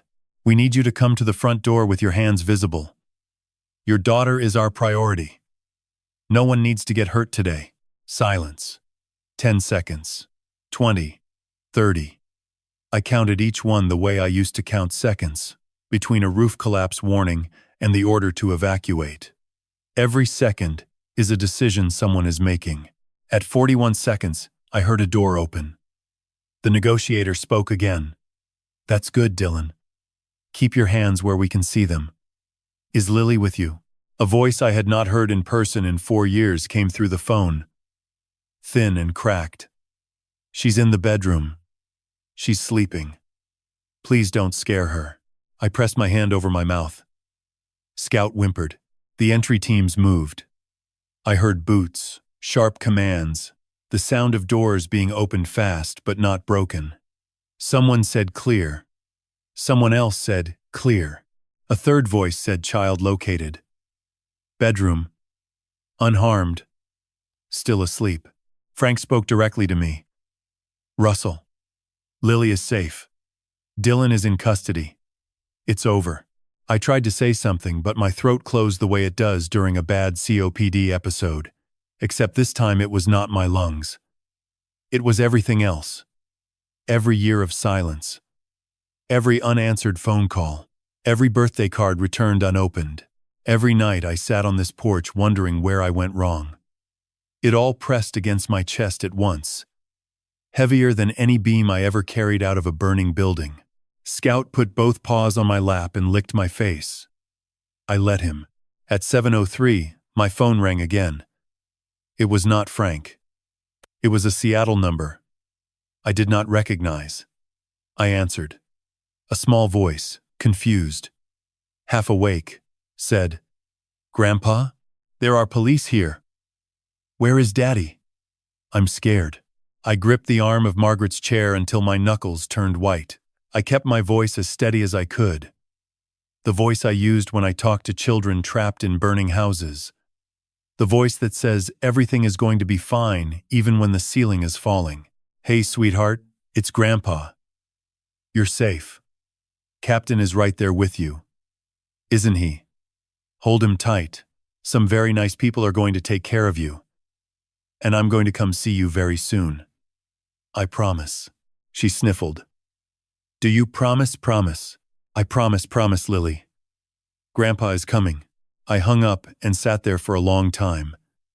The sun was coming up over the Cascades, turning the sky the color of copper and ash. Scout rested his chin on my knee. The coffee on the counter had gone cold hours ago. Somewhere in Seattle, my son was sitting in the back of a patrol car in handcuffs.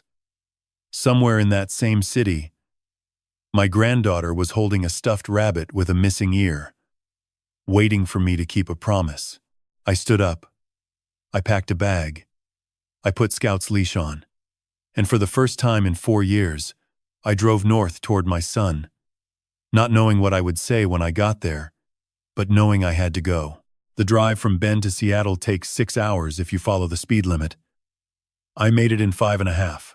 Scout sat in the passenger seat the entire way, his nose pressed against the window, watching the pine trees blur into highway signs and the highway signs blur into city traffic.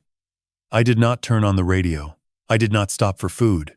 I drank water from a bottle Margaret used to keep in the center console, the one with the faded lavender sticker she put on it the summer before she died. I arrived at the Seattle Police Department's West Precinct on Virginia Street at 12:43 in the afternoon.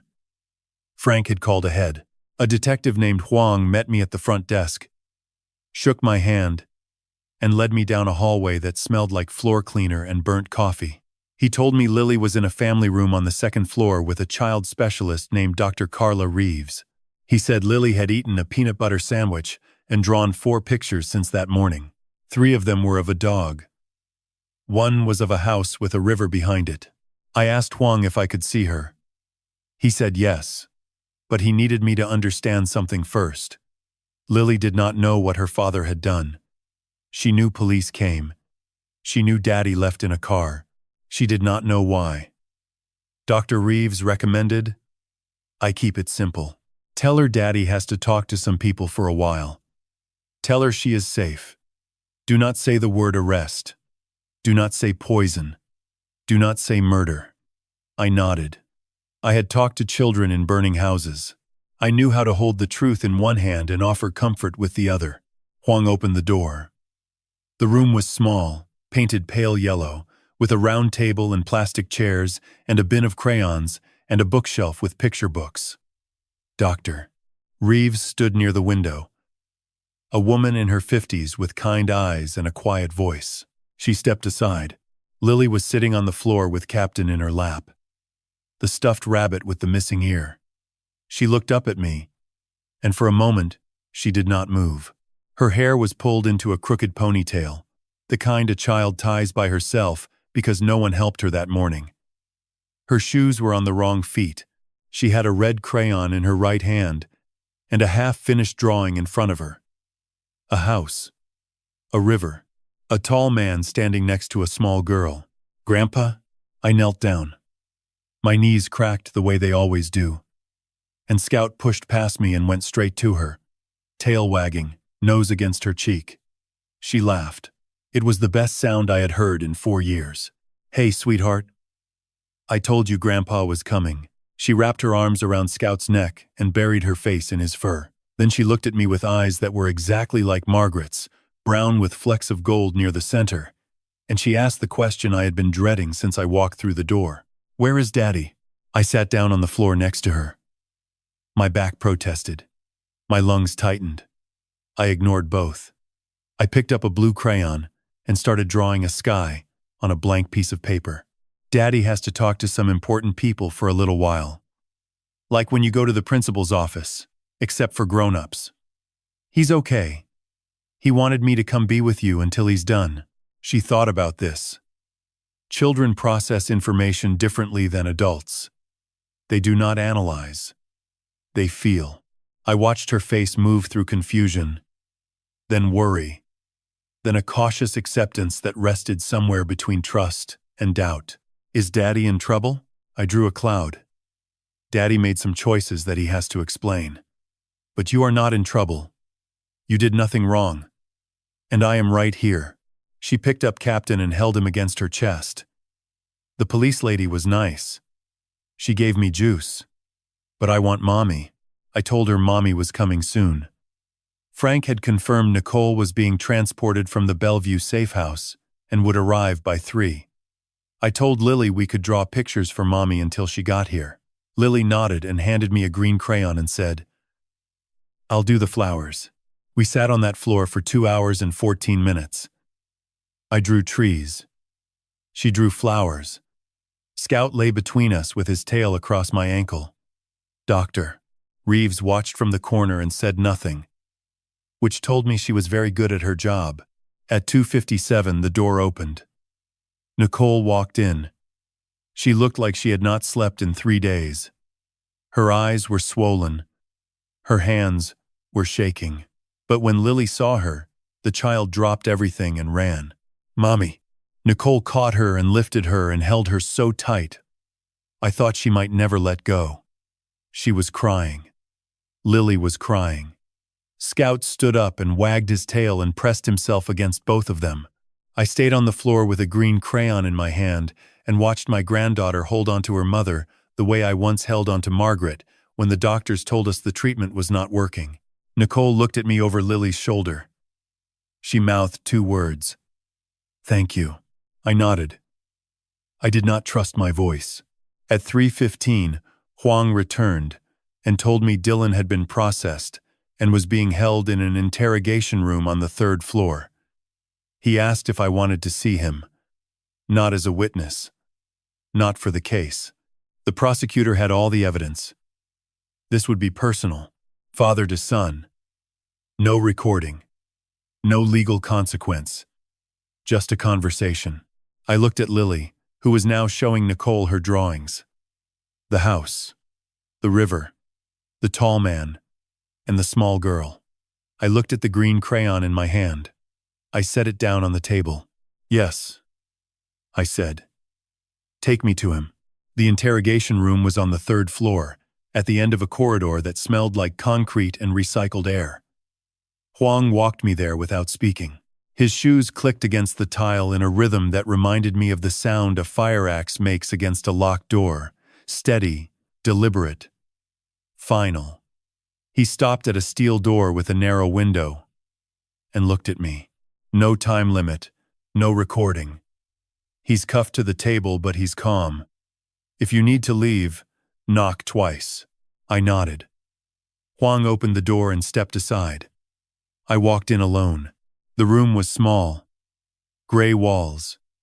A metal table bolted to the floor. 2 chairs. A fluorescent light overhead that buzzed like a trapped insect. And there, on the far side of the table, sat my son. Dylan looked smaller than I remembered. Thinner. His hair, which used to be thick and dark like Margaret's, was dull and uncombed. His cheeks were hollow. His eyes, Margaret's eyes, Lily's eyes, were ringed with shadows so deep they looked like bruises. He was wearing a gray sweatshirt and jeans, and his wrists were cuffed to a steel ring in the center of the table. His fingers were still. His shoulders were hunched.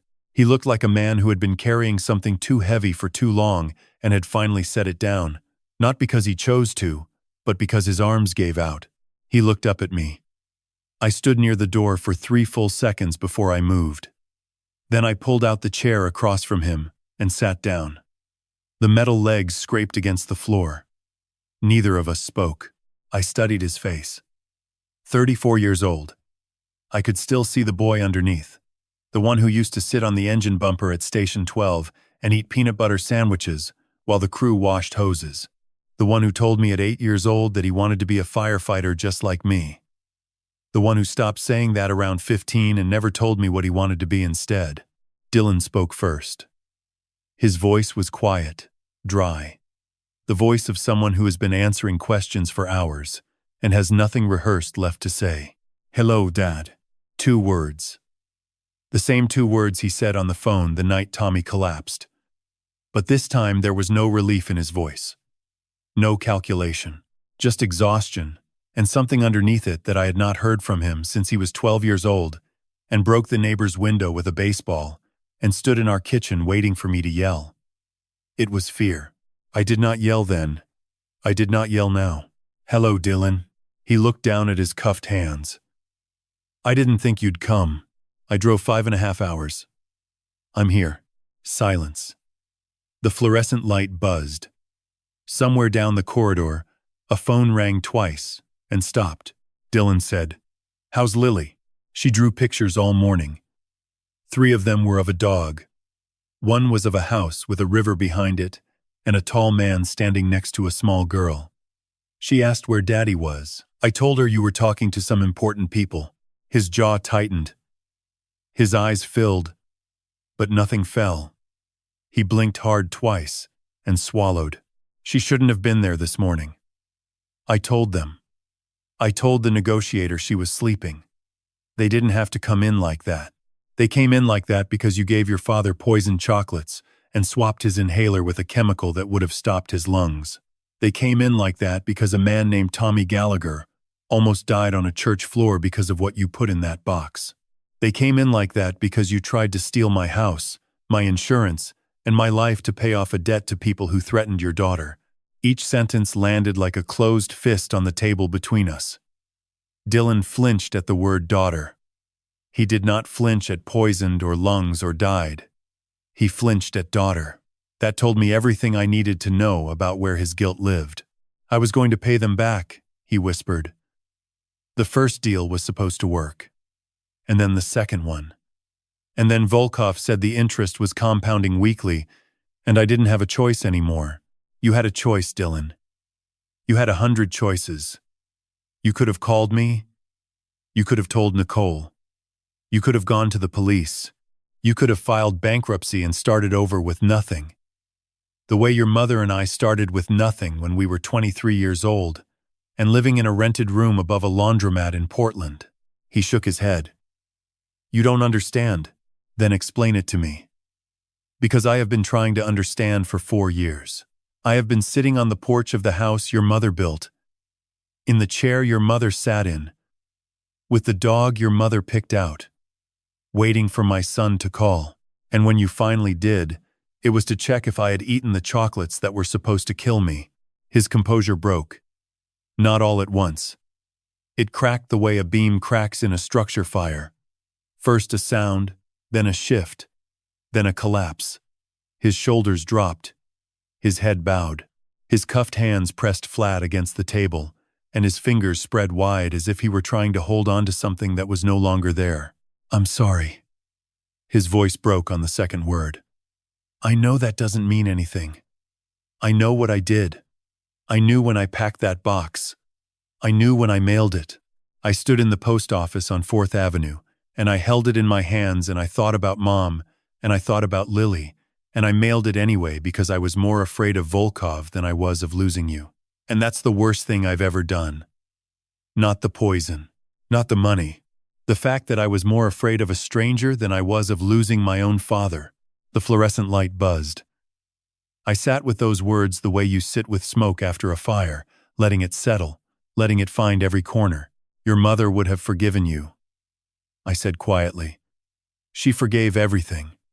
She forgave the lies and the missed dinners and the calls that never came. She sat in that rocking chair and said, He'll come back, Russell. Boys always come back. She believed that until the day she died. Dylan was crying now. Silently. The tears ran down his hollow cheeks and dripped onto his cuffed wrists. Do you forgive me? I looked at my son, 34 years old, handcuffed to a table, crying like the 12-year-old boy in the kitchen who broke a window and waited for his father to decide what kind of man he was. I don't know yet, I said. But I'm here. And that has to be enough for now. I knocked twice on the door. Huang opened it. I stood up, looked at Dylan one last time, and walked out into the corridor. The fluorescent light behind me went on buzzing. My son's sobs followed me down the hall until the steel door closed, and the only sound left was my own breathing, uneven, shallow, and alive. The trial began on the 8th of December in the Deschutes County Courthouse on Northwest Wall Street in Bend. Snow had fallen the night before, the first snow of the season, and it covered the courthouse steps in a thin white layer that cracked under every footstep like eggshell. I stood outside for a moment before entering, watching my breath rise and vanish in the cold air. And I thought about Margaret. She loved the first snow. She would stand on the porch with her coffee and say, Russell, look, the world is trying to start over. I pulled my coat tighter and walked inside. The courtroom was smaller than I expected. Wood-paneled walls, an American flag in the corner, 3 rows of benches on each side. Judge Patricia Caldwell presided. A woman in her 60s with silver hair, pulled back, and glasses that sat low on her nose. She spoke with the kind of authority that does not need volume. The prosecutor was Assistant District Attorney James Whitfield, a tall man with a shaved head and precise language who laid out the charges in his opening statement as if he were reading an autopsy report. Attempted murder in the first degree. Conspiracy to commit murder. Fraud. Identity theft. Forgery. Computer crimes. Each charge landed in the courtroom like a stone dropped into still water. Dylan sat at the defense table in a dark suit that did not fit him well. His attorney, a public defender named Karen Marsh, had done what she could. She argued diminished capacity, She argued coercion by the Volkov organization. She argued that Dylan was a desperate man caught between predatory lenders and impossible debt. The jury listened. I watched their faces. 12 people, 7 women, 5 men, ages ranging from late 20s to early 70s. They listened the way people listen when they know the story is going to hurt. Tommy Gallagher testified on the first day. He walked to the stand with a cane he did not have 6 months ago. The tetrodotoxin had damaged the nerve endings in his legs, and his doctor said the numbness might never fully resolve. Tommy sat down, adjusted his hearing aid, and looked directly at Dylan. Not with anger, with confusion. The confusion of a man who ate a chocolate at church on a Sunday morning and woke up in a hospital 3 days later with tubes in his arms. Whitfield asked Tommy to describe the day. Tommy did. The churchyard. The wooden box. The first bite. The taste of dark chocolate and sea salt. The second bite. The third. The fourth. And then nothing. It was like someone pulled the plug, Tommy said. 1 second I was telling Russell these were the best chocolates I had ever tasted. The next second, the sky was sideways, and I couldn't feel my hands. Dr. Pham testified next. She explained tetrodotoxin in terms the jury could understand. A neurotoxin found in pufferfish, 1,200 times more lethal than cyanide. No known antidote. It paralyzes the muscles that control breathing. At the dose found in the 4 chocolates Tommy consumed, death would have occurred within 90 minutes without medical intervention. She then explained methacholine, the substance found in my swapped inhaler, a bronchoconstrictor used only in controlled clinical pulmonary tests. In a patient with stage 2 COPD, a single full dose would trigger acute bronchospasm, airway closure, and respiratory failure within minutes. She called it a second kill switch designed to mimic natural causes. Victor Holloway testified about Cascade Summit Properties, the Delaware shell company. He showed the forged transfer agreement for my house. He showed the spoofed email address. He showed the VPN billing records linked to Dylan's credit card ending in 4719. He showed the incorporation documents filed 8 weeks before the chocolates were mailed. The jury followed every document the way firefighters follow a floor plan in a burning building, carefully, knowing that one wrong turn leads to collapse. Nicole took the stand on the second day. She wore a gray dress and no jewelry. Her hands trembled on the Bible when she was sworn in. She described the debt. $140,000 lost on the first property deal. $320,000 on the second. The compounding interest that pushed the total to $520,000. She described the men who followed her to Lily's school. The black sedan that idled outside their apartment every Tuesday and Thursday. The phone calls at 2 in the morning where nobody spoke. She described the night Dylan told her about the insurance policy and said, "The old man's worth more dead than alive." She paused after she said it. The courtroom was silent. A woman in the second row of the gallery covered her mouth with her hand. Gregor Volkov testified under federal immunity. He entered the courtroom in a suit that fit him perfectly and spoke with the accent that Lily had described on FaceTime as funny. He was calm. He was precise. He detailed 6 months of recorded conversations, the USB drive contents, the delivery of tetrodotoxin through a contact in Vancouver, the instructions Dylan gave for the inhaler swap. He confirmed that Dylan visited Russell's house twice in the 3 months before Father's Day, once to loosen the backdoor strike plate, once to replace the inhaler. When asked why he cooperated with law enforcement, Gregor said, "Because I have a daughter too. And some debts cannot be paid with money." Karen Marsh cross-examined each witness carefully. She challenged the chain of custody on the USB recordings. She questioned Gregor's credibility as a cooperating criminal. She argued that Nicole's testimony was influenced by her own immunity deal, but the evidence was layered too deep. Tetrodotoxin, methacholine, shell companies, forged documents, recorded conversations, surveillance footage, a photograph of a sleeping man taken by his own son at 2:52 in the morning. The jury deliberated for 4 hours and 11 minutes. When they returned, the foreperson, a woman in her 50s with reading glasses and a steady voice, read the verdict. Guilty on all counts. Unanimous. Dylan did not react. He sat perfectly still, his hands flat on the defense table, his eyes fixed on a point somewhere beyond the wall. Karen Marsh put her hand on his shoulder. He did not move. I sat in the third row on the left side. Frank was next to me. Tommy was behind me, leaning on his cane. Hank was by the door.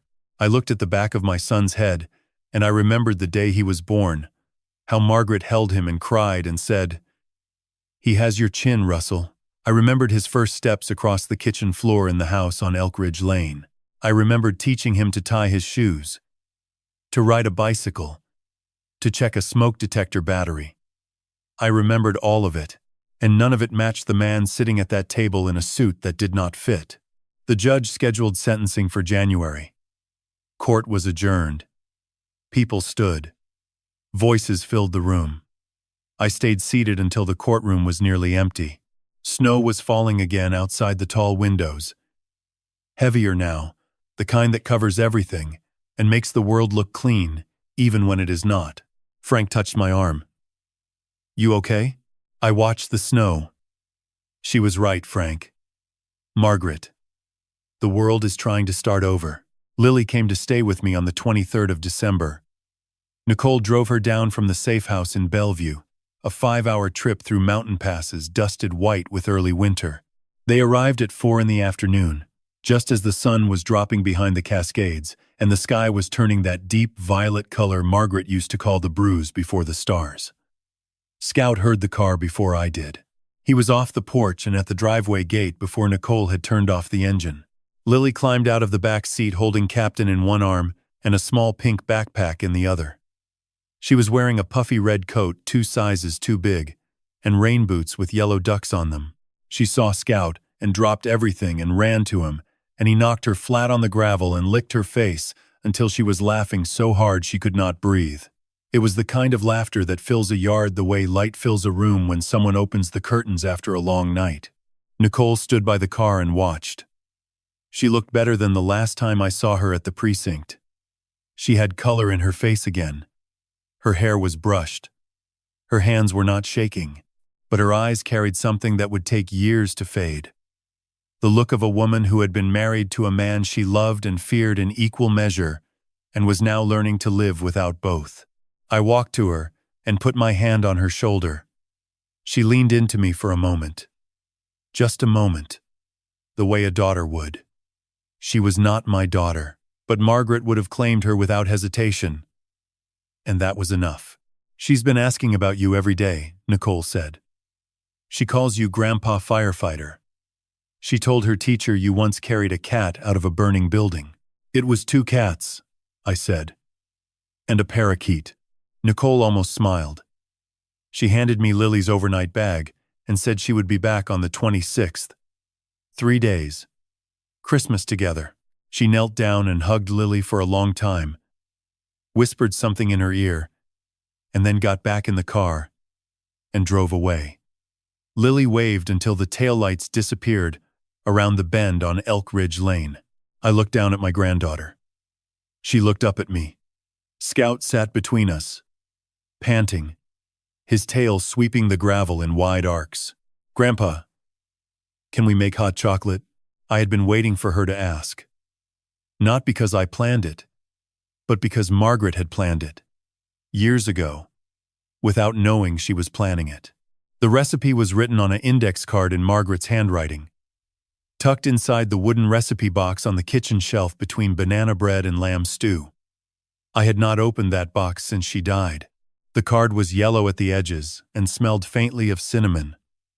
The way everything Margaret touched eventually smelled of cinnamon. I set the card on the counter where Lily could see it. She climbed onto the step stool Margaret bought at a garage sale in 2009 and studied the handwriting with the seriousness of a scholar examining an ancient text. "Who wrote this?" "Your grandmother. Her name was Margaret. Daddy told me about her. He said she made the best hot chocolate in Oregon." My throat tightened. Of all the things Dylan remembered, Of all the things he carried through the years of silence and debt and fear, he remembered his mother's hot chocolate. And he told Lily. That single fact sat in my chest like a coal that was still warm after the fire had gone out. She did, I said. And now I'm going to teach you how to make it. The recipe was simple. The way all perfect things are simple. Whole milk, not skim. 2 tablespoons of unsweetened cocoa powder. 1 tablespoon of sugar. A pinch of cinnamon. A pinch of salt. And the secret, the part Margaret underlined twice on the card.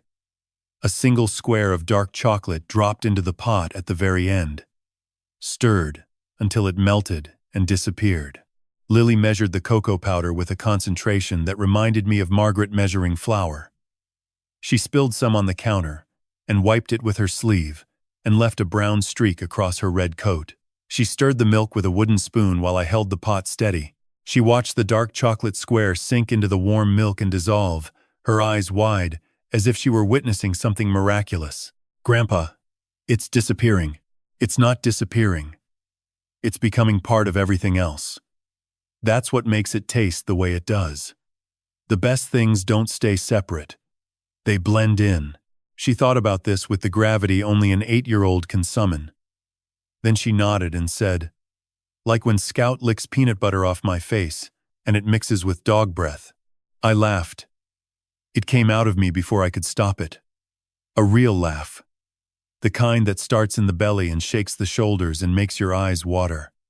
I had not laughed like that since Margaret was alive. Scout barked once at the sound, confused or delighted, probably both. We poured the hot chocolate into 2 mugs. Margaret's blue mug with the chipped handle for me. A white mug with a cartoon firefighter on it that Hank had given me as a joke 3 years ago for Lily. We carried them to the porch. The air was cold and sharp, and smelled of pine and wood smoke from a neighbor's chimney. The sky was full of stars. More stars than the city ever lets you see. The kind of sky Margaret used to call God showing off. Lily sat in Margaret's rocking chair. Her feet did not reach the floor. Captain the Rabbit sat in her lap. Scout lay across the porch boards with his nose between his paws. I sat in my chair next to her and held the warm mug against my palms and felt the heat move through my hands the way it does when you hold on to something that matters. Lily took a sip. Her eyes went wide. A thin line of chocolate sat on her upper lip, like a brown mustache. Grandpa, this is the best hot chocolate in Oregon. I looked at her. Margaret's eyes. Margaret's way of saying exactly the right thing at exactly the right time. The rocking chair creaked. The stars burned. The world was quiet and cold and still. And for the first time in a very long time, my house did not feel empty. Yes, it is, sweetheart. Yes, it is. I am going to tell you something now. And I need you to listen the way you would listen if an old man you trusted sat across from you and said, "This is the thing I learned that cost me everything. I was a firefighter for 37 years. I entered buildings that were collapsing. I carried people out of rooms that were filled with smoke so thick you could not see your own hand. I held a woman's hand while her house burned to the ground behind us and told her it would be all right, knowing it would never be all right, knowing that sometimes the only kindness you can offer is the lie that holds someone together long enough to survive the night. I have seen what fire does. I have seen what it takes. I have seen what it leaves behind. But nothing I ever faced in 37 years of fighting fires prepared me for what my own son did to me on a Sunday morning in June. Dylan was sentenced on the 14th of January. 22 years. The judge called it one of the most calculated and deliberate acts of domestic violence she had seen in her career. She said the word premeditated 4 times. She said the word betrayal once, and that single time was enough. Dylan stood when the sentence was read. He did not turn around. He did not look at me.